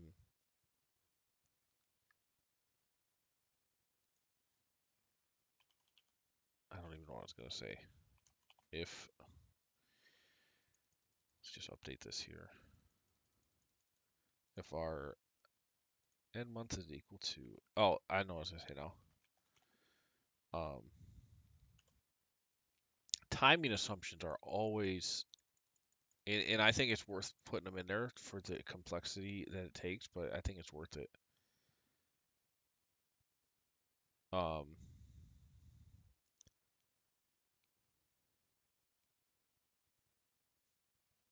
shoot.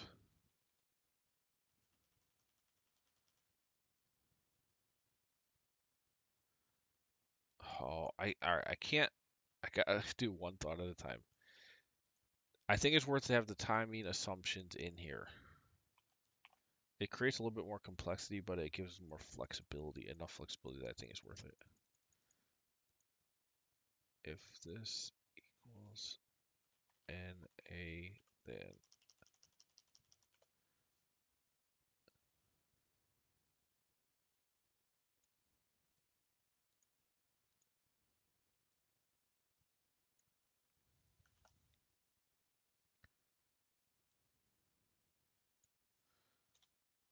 and I wish there was an easier way, but I mean, I'm gonna have to do this 65, maybe 60 more times this to finish all the models that need this update. So I don't know, that's some conviction. I guess you could call that conviction to update all these templates with this three-statement modeling.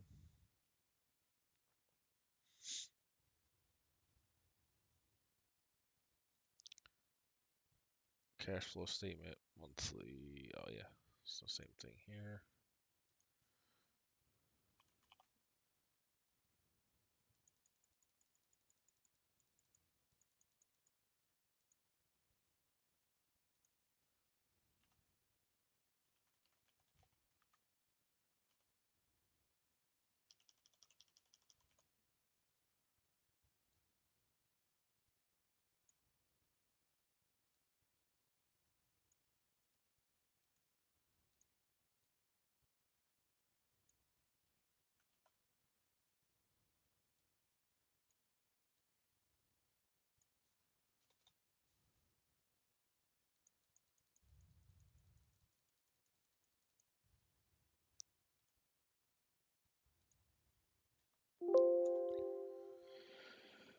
All right, cash flow.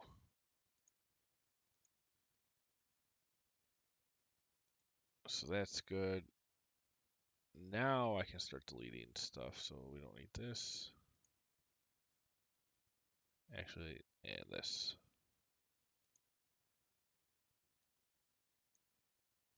And if you just want to see the totals, you just group these up.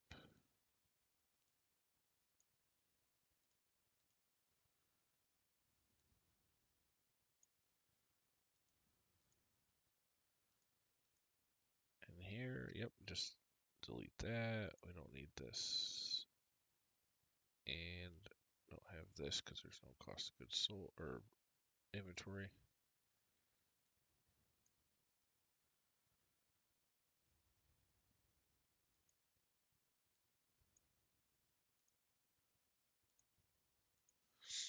Now, okay, so that's updated.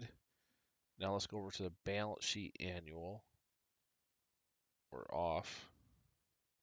Oh, my goodness, we didn't update any of that stuff. Okay, hold on. So we did this, that. Okay, now the long-term debt is making more sense. And then this is, shoot. So for owner equity, I just want 49 and 50.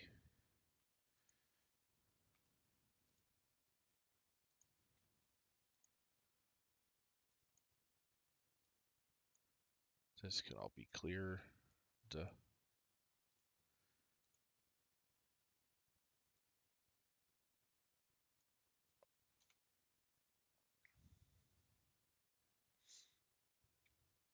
This is actually not relevant anymore.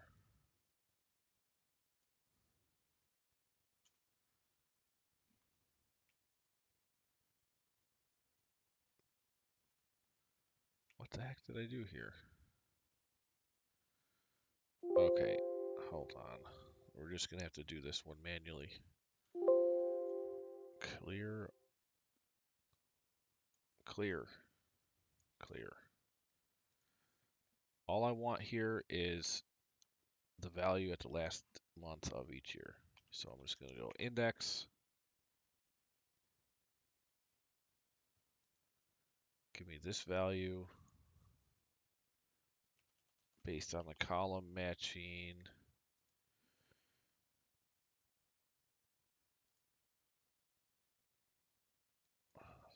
Match this, comma, 11. Look up month.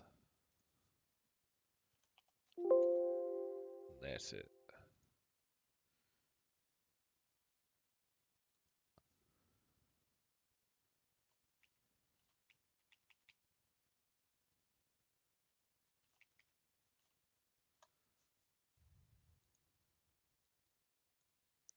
And real simple, just inside investors, insiders, and outsiders. I think that's the best way to do this within here. Okay, now we do not balance. Hold on.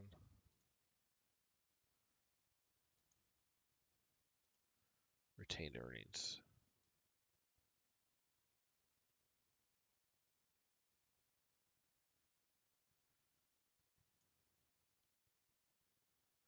And again, here, all I really need is the balance at the end of the period.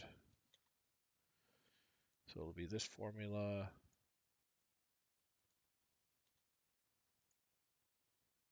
Except I want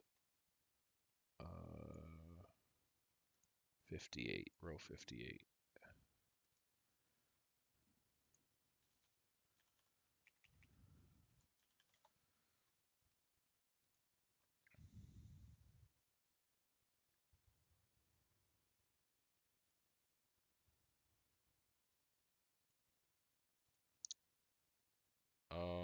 We're almost balanced. There's something with the fixed assets, it looks like. Yeah, why have they gone away here? What happened here?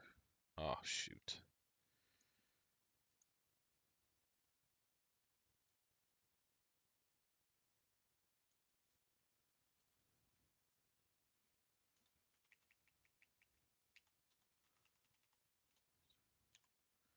What are we doing here? If C5, if E date C11 is less than C5, sum of the total. If this is greater than C5,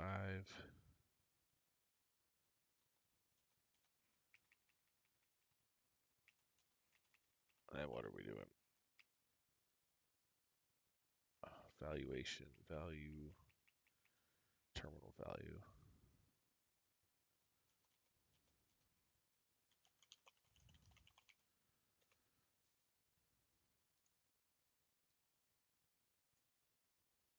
Okay. Okay, we are balanced on the annual. Great. Monthly. Now let's update. I feel like I've been doing this forever, but update our time or the date labels if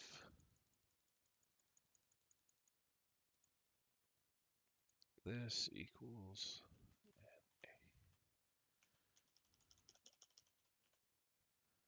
pull in here.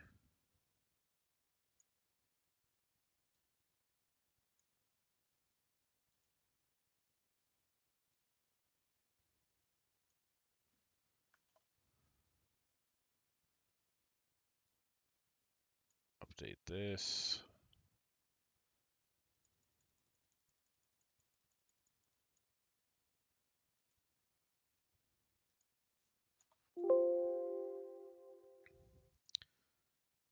Okay, so we did,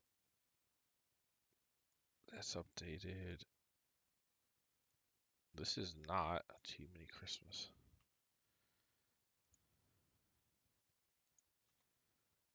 Franchisor XYZ, income statement,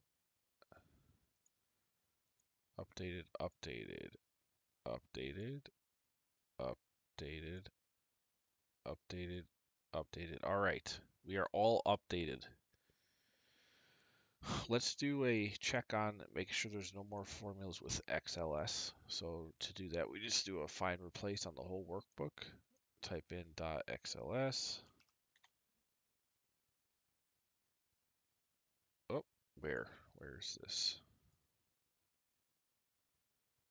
Net proceeds from building. See, that's why that's a good little function to use. So we want this to be Capex H3. Okay. Oh, and this is also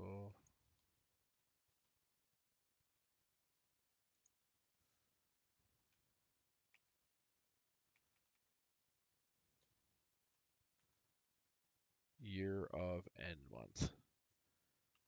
And it's actually just going to equal this.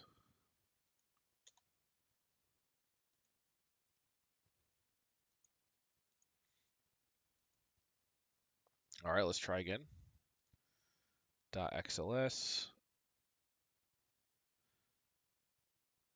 Find all. Oh, where are we here? Where is it? Oh, there's a lot still. Oh, geez. Okay, depreciation on the annual tab. This should equal what's on here.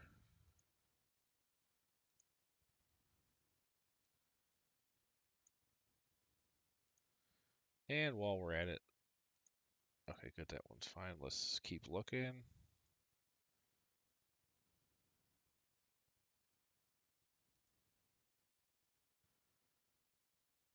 Okay, another same issue or same thing. So non-current assets is going to be here.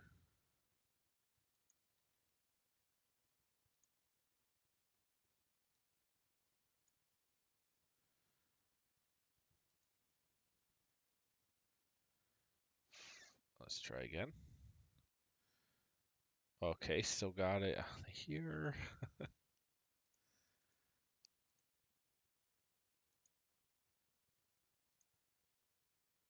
Balance sheet. All right, try again.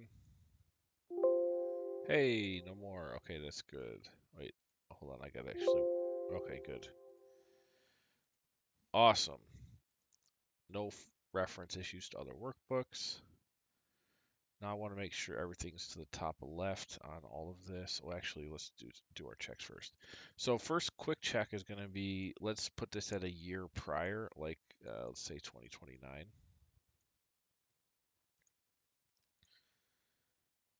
Yeah, we got errors, so okay, good to know. Let's find out where those errors are. It doesn't look like it.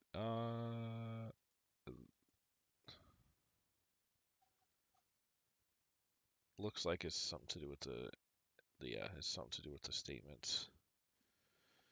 So let's see.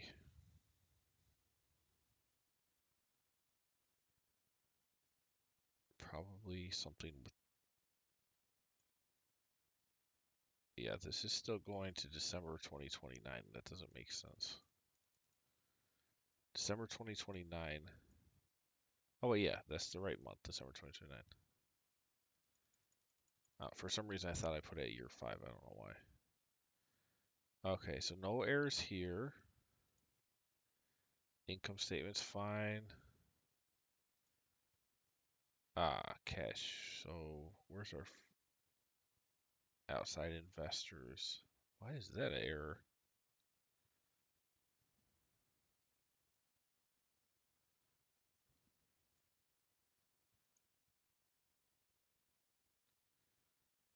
Cap table C31.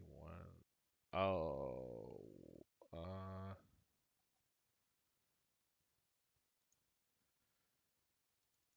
so we have an error in the equity, min equity.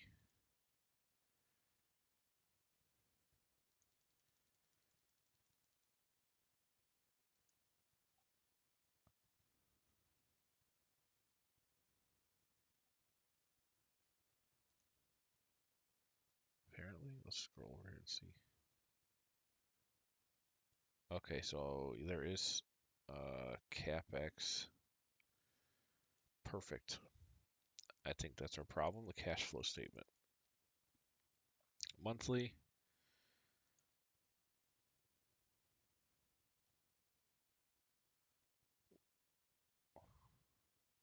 Oh, Capex is fine. Why is this error? Cap table C. Ah, dang it. So this is where we try to find the circular issue, or it's not a circular reference issue, but this is saying there's an error on the cap table, which is referencing the equity needed, but the equity needed is already an error that's from something else. So we got to find where that something else is coming from.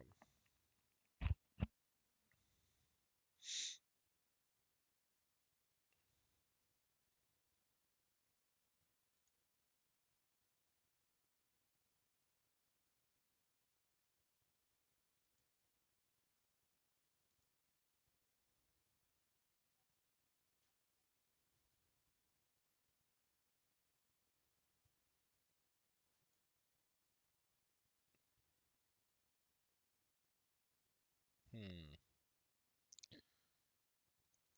What is our source issue?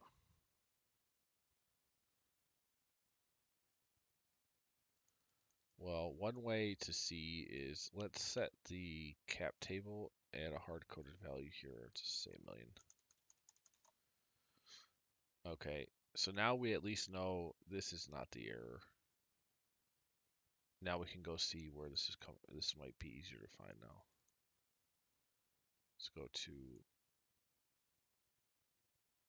okay. Well, here's one thing.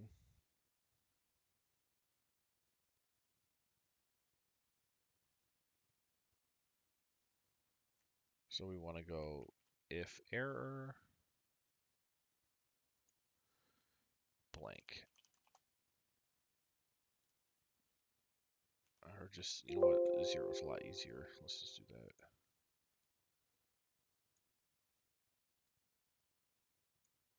Okay.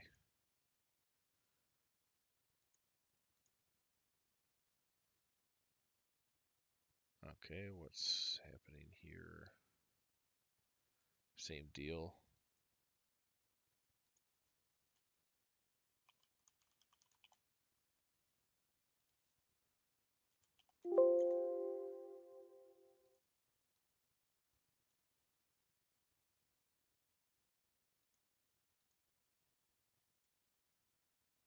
Okay.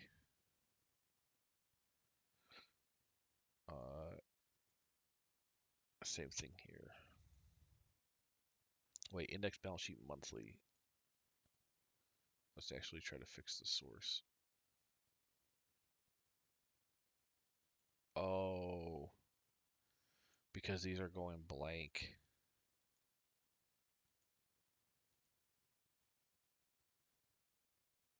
I see, which is fine. But that's why. So if error, I don't know why I had the bright idea to make the top. You know what? No.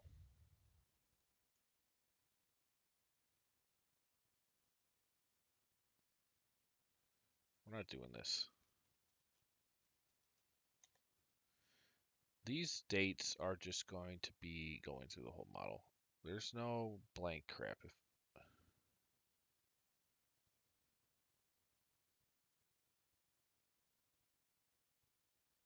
This is just E-date 1 is all we're doing here.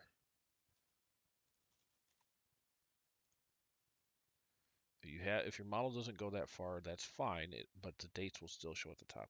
I think what I was trying to do is make it look real fancy by like everything blanks out, but then I couldn't figure out how to make the black things black rows go blank, so it's literally was a moot point.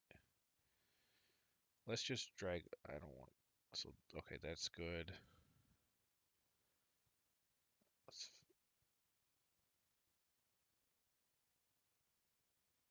uh,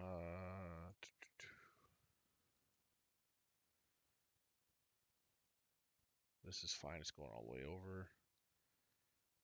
It's fine. Fine. Ah, here's an error. Cash flow statement.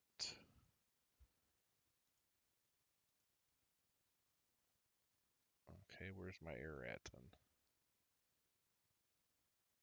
Ah, so income statement monthly.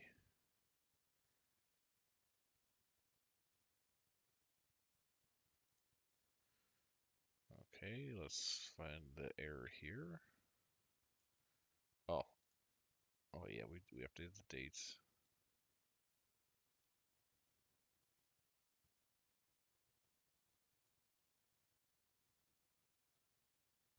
Wait, there are no errors. What?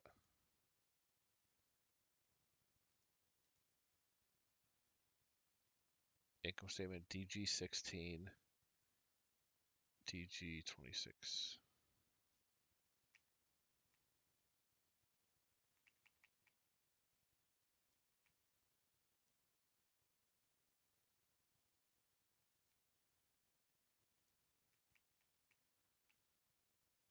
Okay, 16.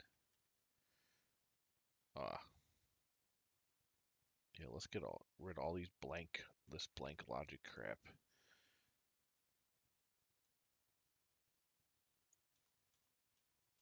It's still good to have for zeroing out like operational stuff, but we already have all that in the monthly and annual detail.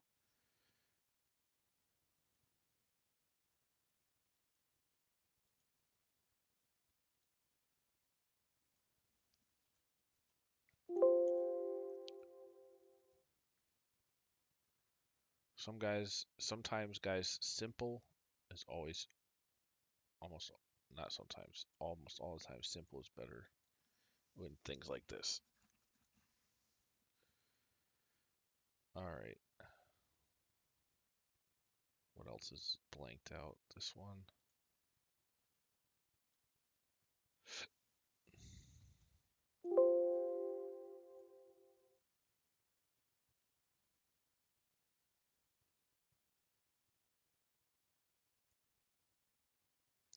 I got to be careful to make sure I don't mess up any of the formulas. It should only be the balance sheet that's weird.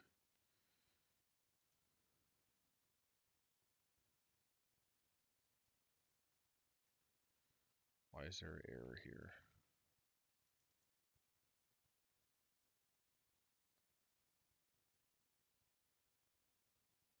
Ah,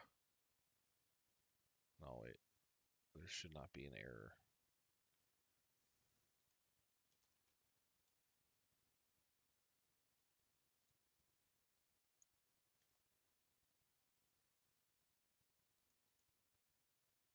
Is it because of 53? Nope.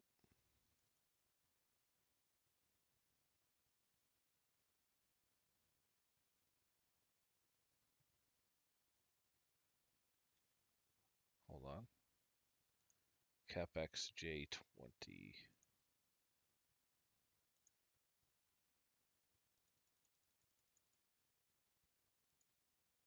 And these are the things that go into making this all. Okay, so J20 is, that's fine, that's 0. Why do I have an error?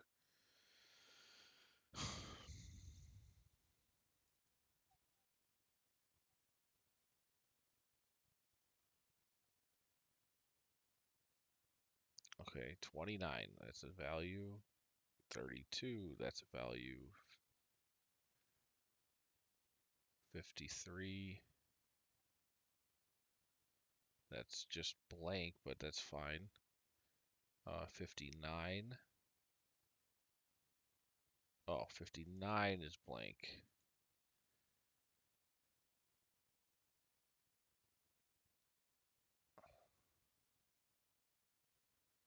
Taxes.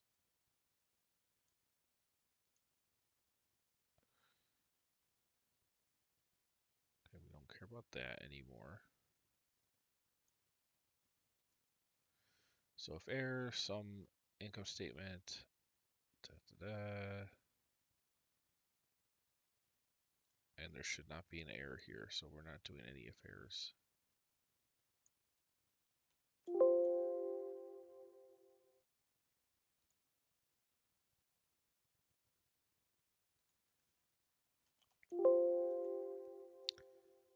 Oh, come on.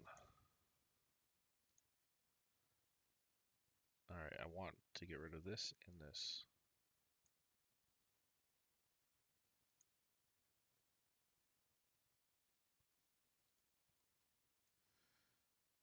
So sum if annual is greater than 0 times this. I might need another bracket here maybe.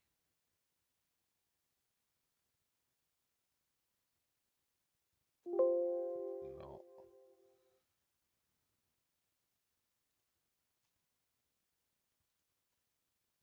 There we go. Make sure these are all still coming in the same. Yep.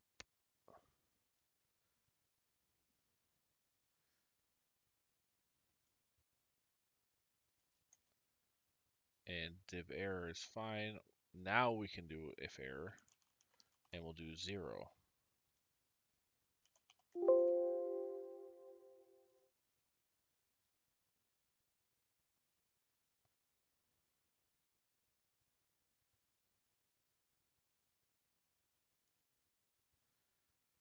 There should not be any values coming in year 10, so let's see what happened here.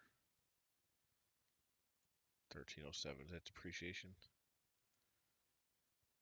So for this, we can say if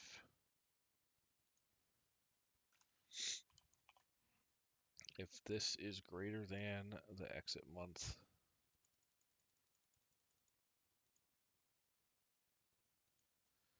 then 0, otherwise do it.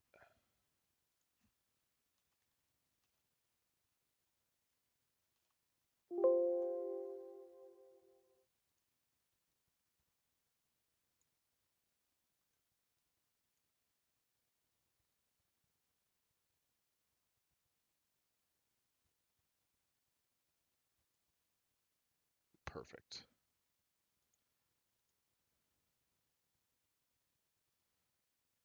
And that's just saying if the useful life goes on past the exit month that you put in there, you should 0 it out. So everything should be 0 after our exit once defined. That looks good.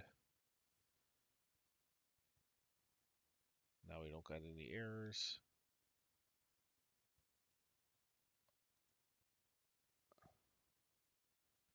Balance sheet's off. Yeah, I'm gonna have to.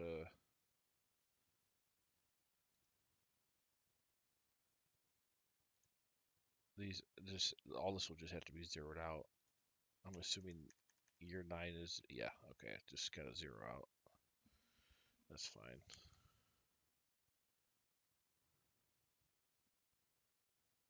Holy cow, man, I've been going for 2 hours and 20 minutes, one of my longest streams. These 3 statement models always take forever.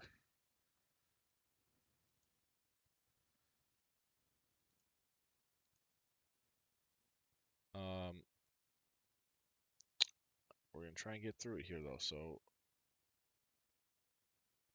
I think it was this. Yeah, there's no longer any blank logic.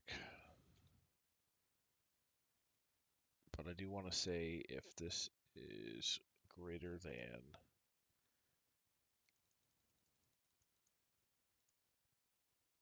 exit month, then 0.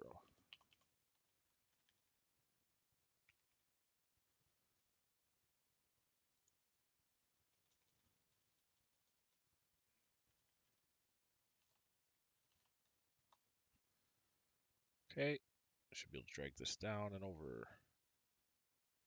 Nope, gotta lock the 5.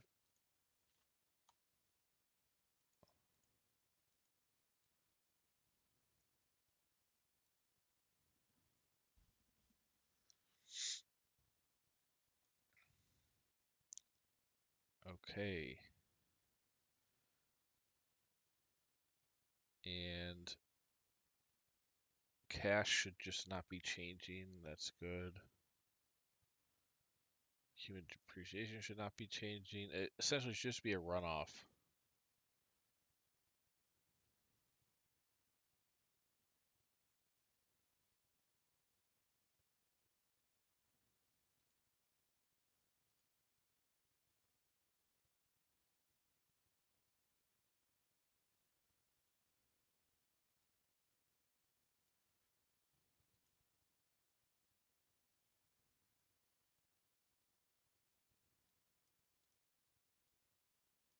Okay, this is again if our date is greater than control.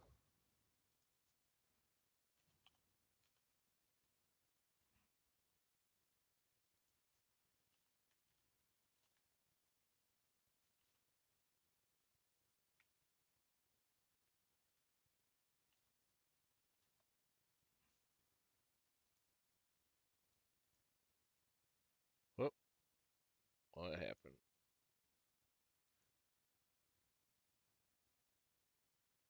Cap table C31. Oh, and then this is cap table 55.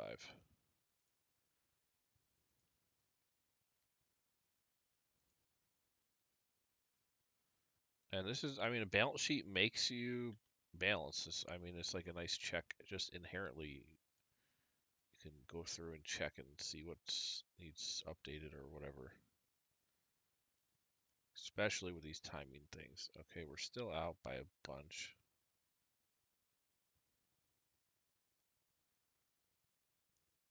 Honestly,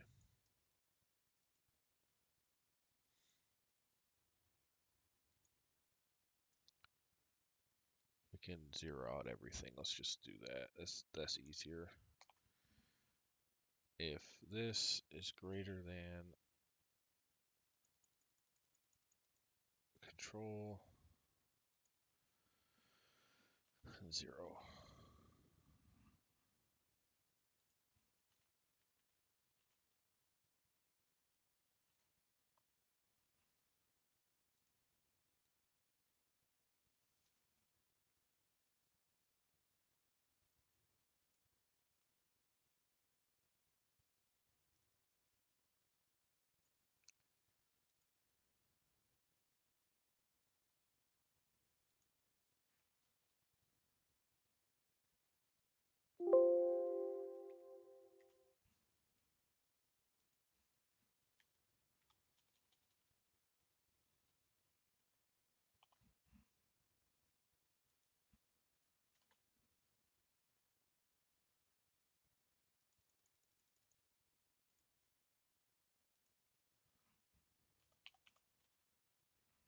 And these are the little things that make models great too. It's just they take time,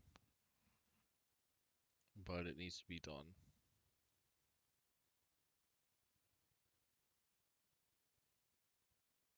And this is something that's going to help with usability.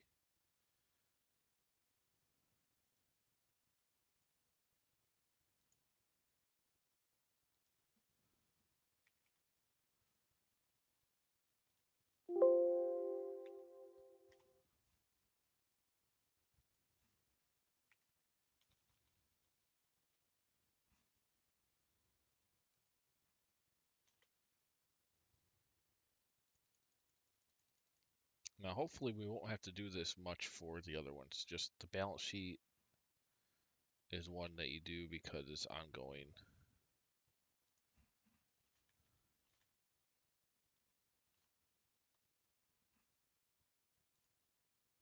So when you zero out one period, it'll still go, okay, this is good. We're balanced through the 9th year. Income statement looks good.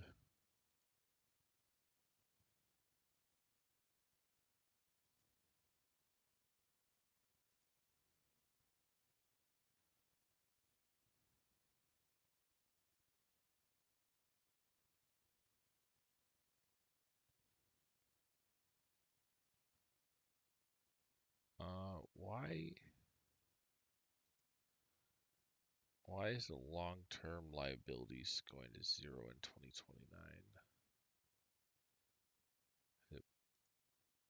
Oh, duh, because it's getting paid off on the exit, because we're assuming there is an exit there.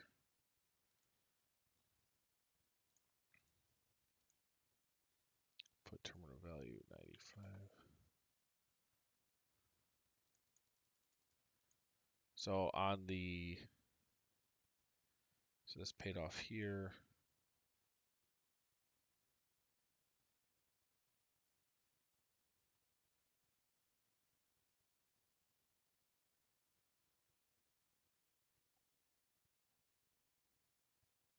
Okay, and then the last, what do we got?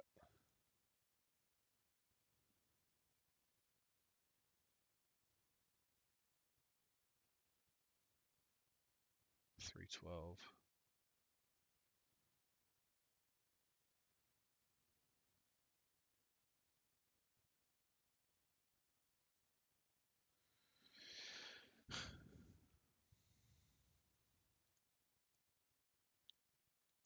That's fine. We'll just go if date. Now the last thing I'm going to do is try to end on a partial year and see that's going to be the last thing, and hopefully there's no issues if that's.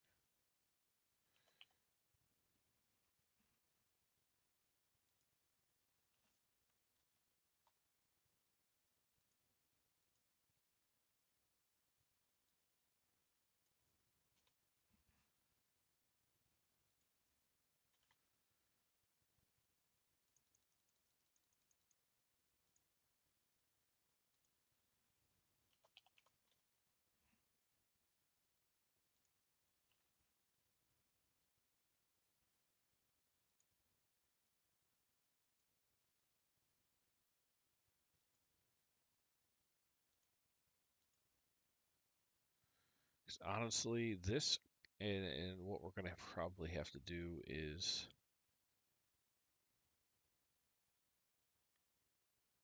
because that's not going to match.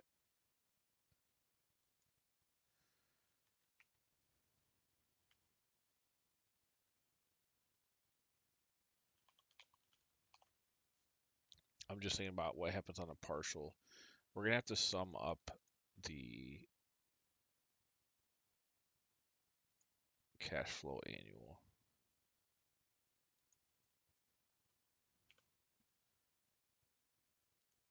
If this matches our year.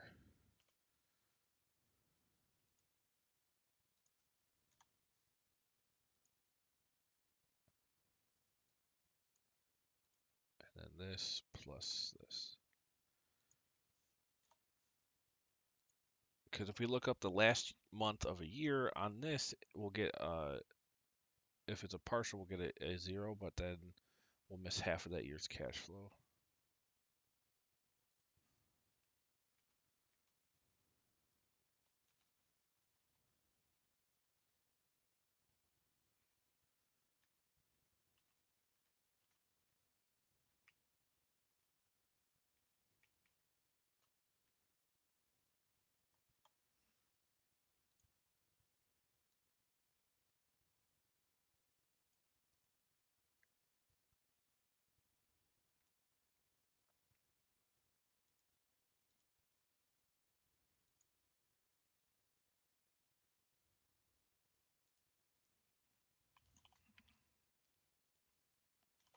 We'll throw this around it too, still.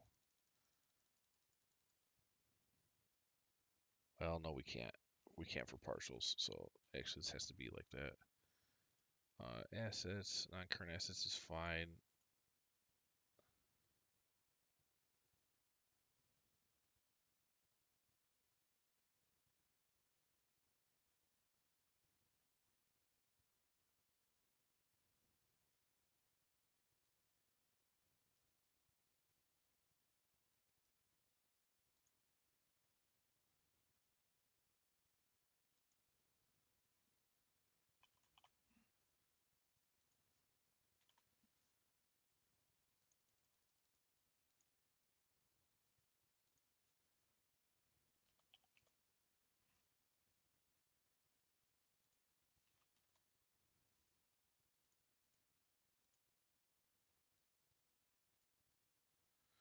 Okay. So we're balanced there.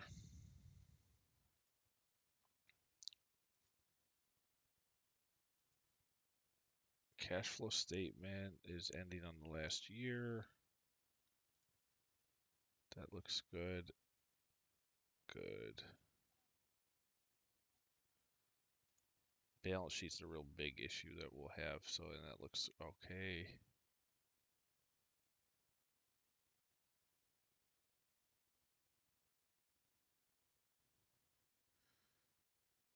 So it's saying at year end, that's paid off. The cash balance all matches based on the terminal value, all that stuff. Good. Okay, that's great. Our monthly looks good. Awesome. Okay, let's go back over here. I think we solved all those issues. Let's get to cap table real quick. So this, I can go back to making it equal to total there. You know what? We'll do the lat as overflow one. Let's do overflow.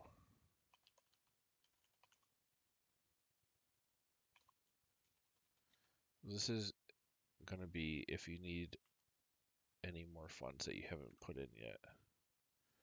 So you could the top here and minus anything from owners. There you go. And we're zeroed out. Overflow. And we'll put that at 10%.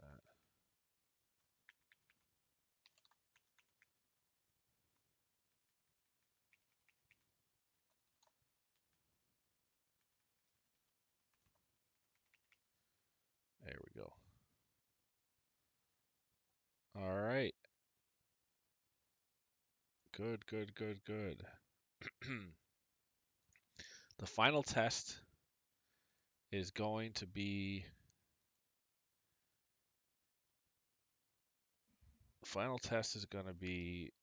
partial year end. Like if I end it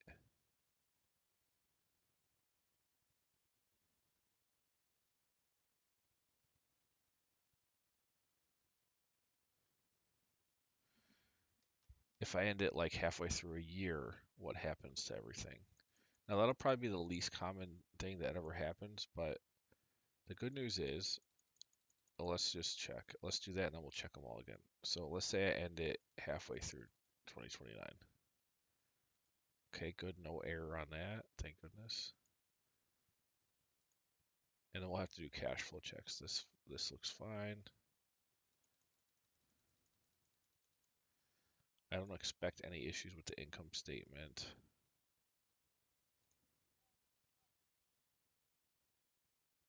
Oh, although taxes that's an issue. Divided by sum of 69. If DA3.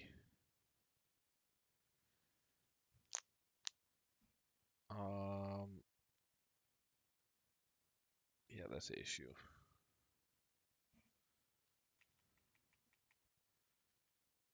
because whatever that tax amount is needs to go within these, first 7 months of 2029. So the active month is good. I need to divide the total amount by the sum of active months. I thought what this is doing though.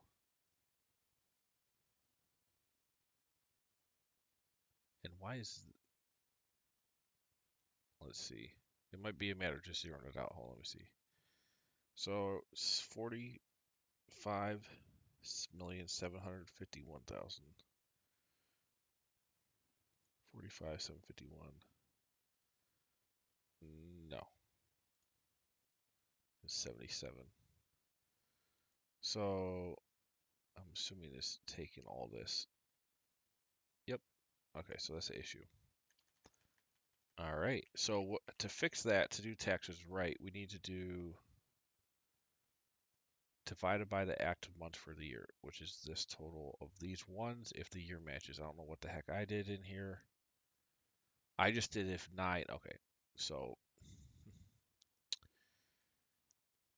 sum 69 if in, so I counted how many nines are in this. That's not going to do partials. I just need to do sum if 69. Wait, yeah, hold on. That is right. Sum of 69 if 3.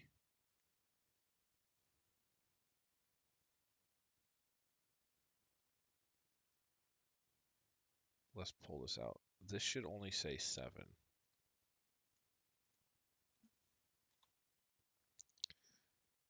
This should be dividing it by 7. Okay, that's right. So sum total divided by 7.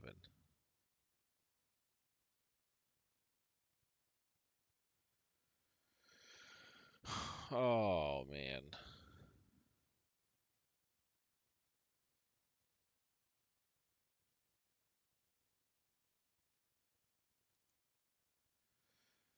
And sum income statement 58. So it should be taking this number divided by 7. That's it. And then in the last month, it takes the percentage of that too. But this divided by 7.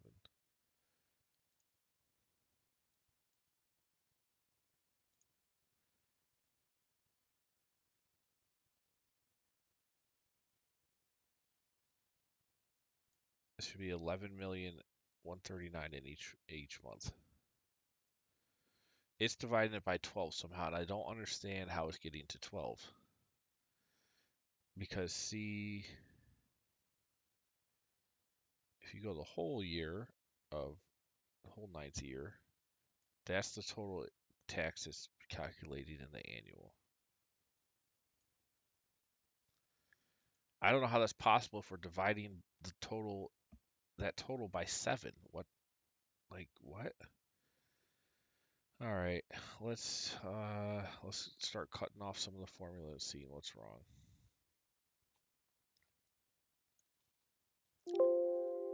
So this totals 45 million. What the heck number is that?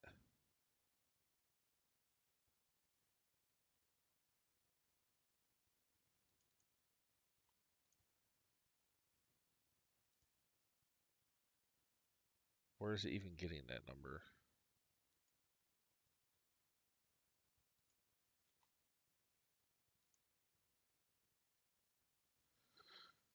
I'm so confused. Oh my goodness. So let's take off this too. 180,445.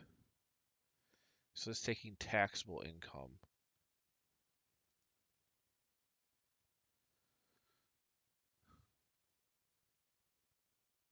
And then this is just summing up the total taxes for that year.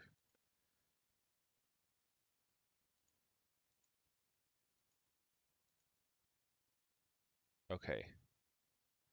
So it was doing it right. All right, I can just drag this over. It was doing it right. We just got to zero this out after the exit month. That was fun to figure out. if this is greater than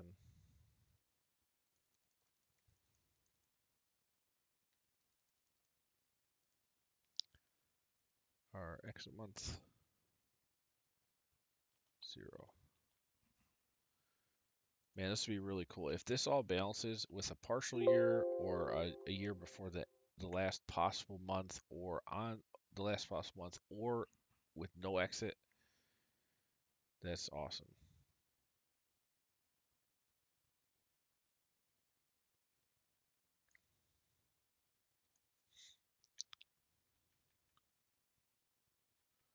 Okay, this looks better. So the calculation is 45,751,000, which is that. It's fine. That matches. And the rationale is this times the tax rate.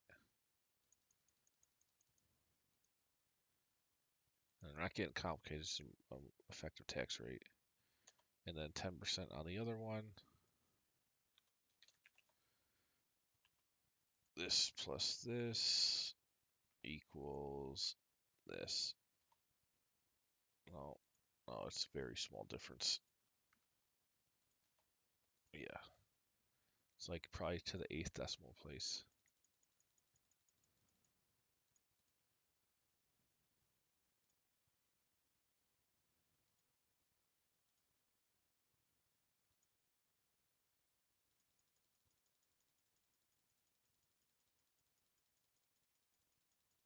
Not even on there, not even a 30.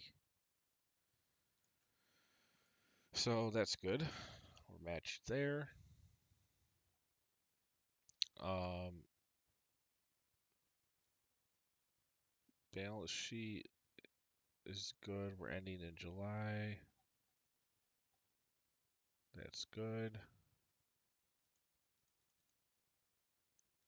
Balance sheet annual. Now this is an error because we're partially through 2029. So it's checking if 1/1/2029 is greater than the exit month, which is not, but it ends halfway through. So I guess you just know in the annual on 2029,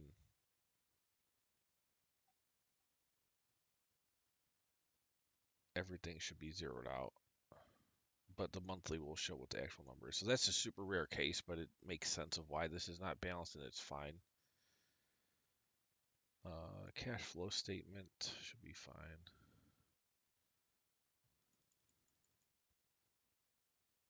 Yep. The main thing is the balance sheet is right. So that's good. Let's go back to an exit with the last month of the year.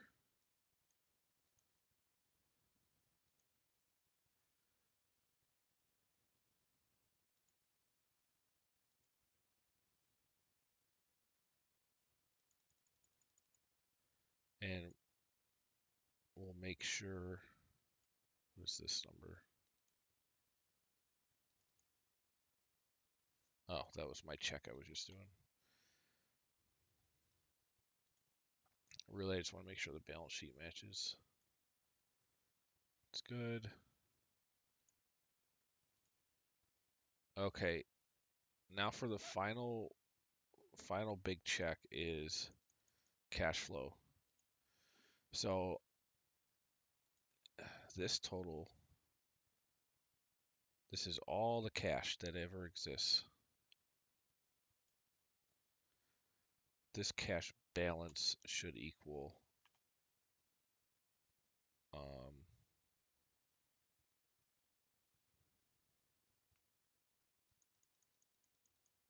our cash balance on the balance sheet. And if it doesn't, there should be a really good reason why.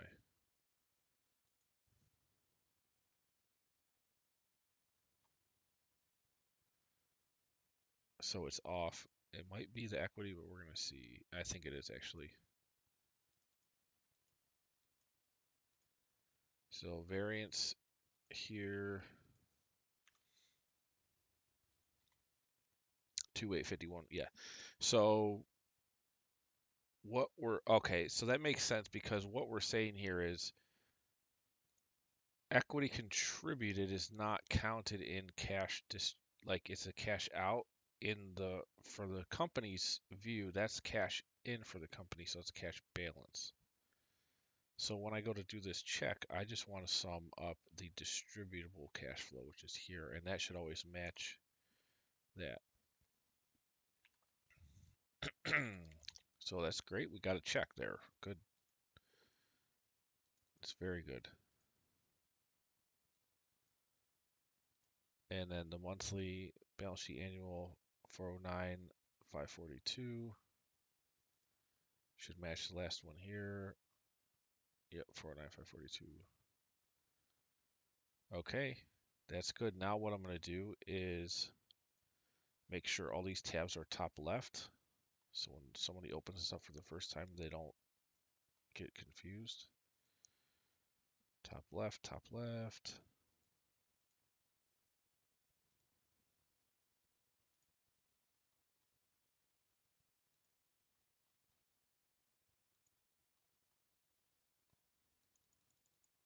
And this thing's going to be ready to go, man. I'm going to post it up on the site today.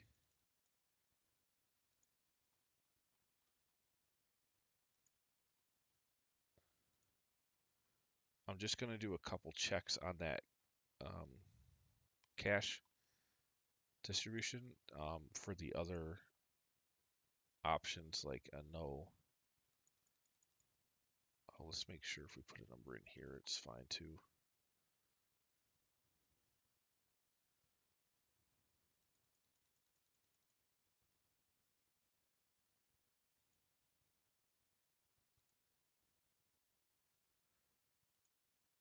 So I'm out 5 on if, and this is probably because it's a loss.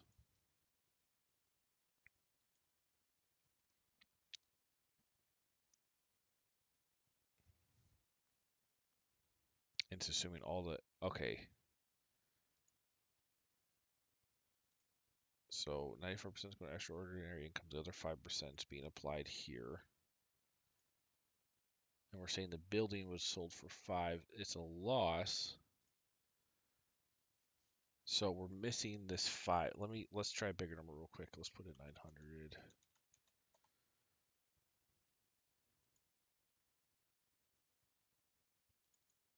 Okay.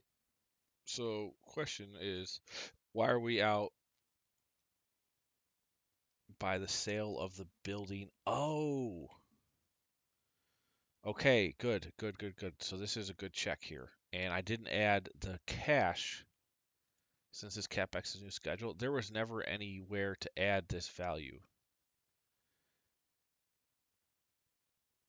And honestly, oh yeah, this is so in the fixed asset value is part of that percentage of comprehensive income, but that is separate.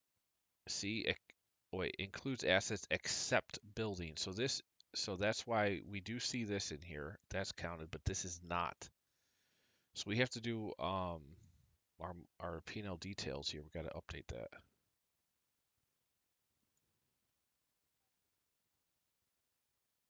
That makes sense. So we're going to add 2 rows. Or sorry, not 2 rows, 1 row.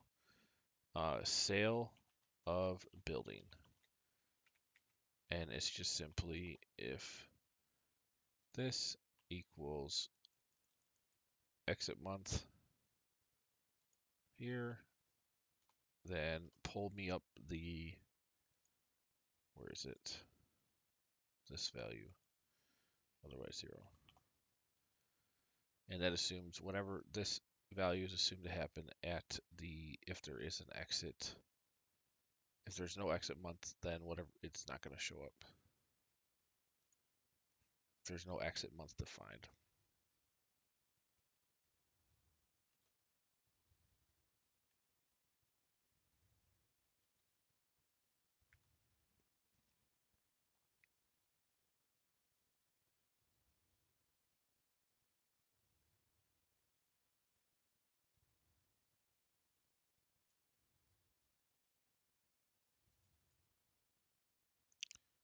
So that's a positive. Add that in here. I'm glad I checked that.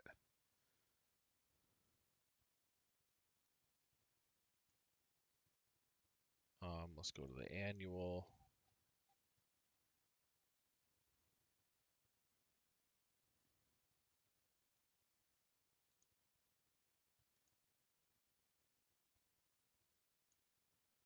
We can just drag this down.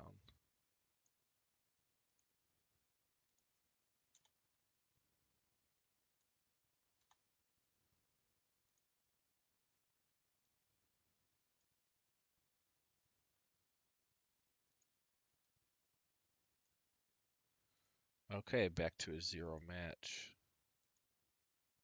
or zero check. And then distributions. Yep, that checks. Perfect. Perfect, perfect. Okay, so this is all good. Let me go now to, let's say, a partial month end, let's say sometime in 2030. And let's actually, all right, we'll check this. Okay, it looks good.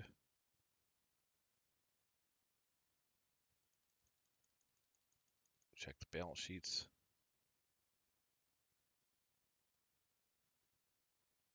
Yep, perfect. Balance sheet annual. And we know why that's off because we're partial year. That's fine.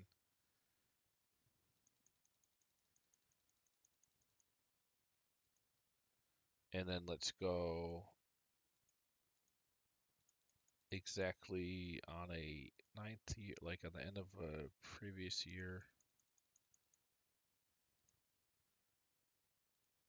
Check. This looks good. Good. All right.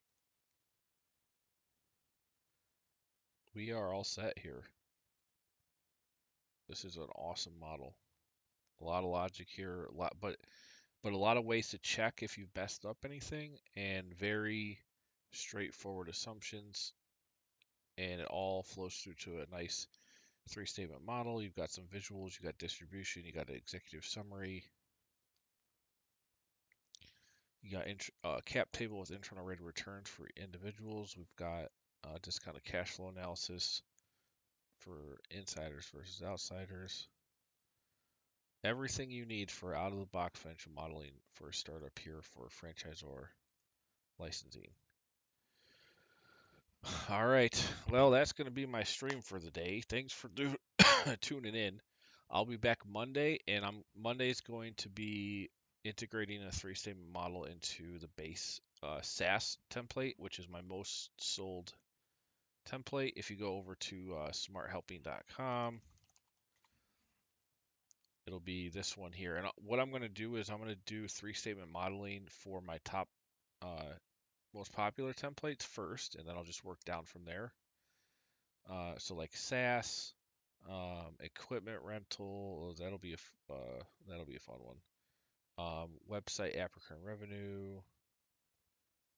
The real estate stuff and the joint venture stuff aren't going to need this. Car wash definitely will need it. This is just the base three-statement model. Product as a service, yep, that'll get it. Multifamily real estate, no. Freemium, yes. Mobile app, yes. Lending as a service, yes. And then we'll go down from there. But basically, if you look at the financial model showcase here at smarthelping.com, it's going to be all of the SaaS models.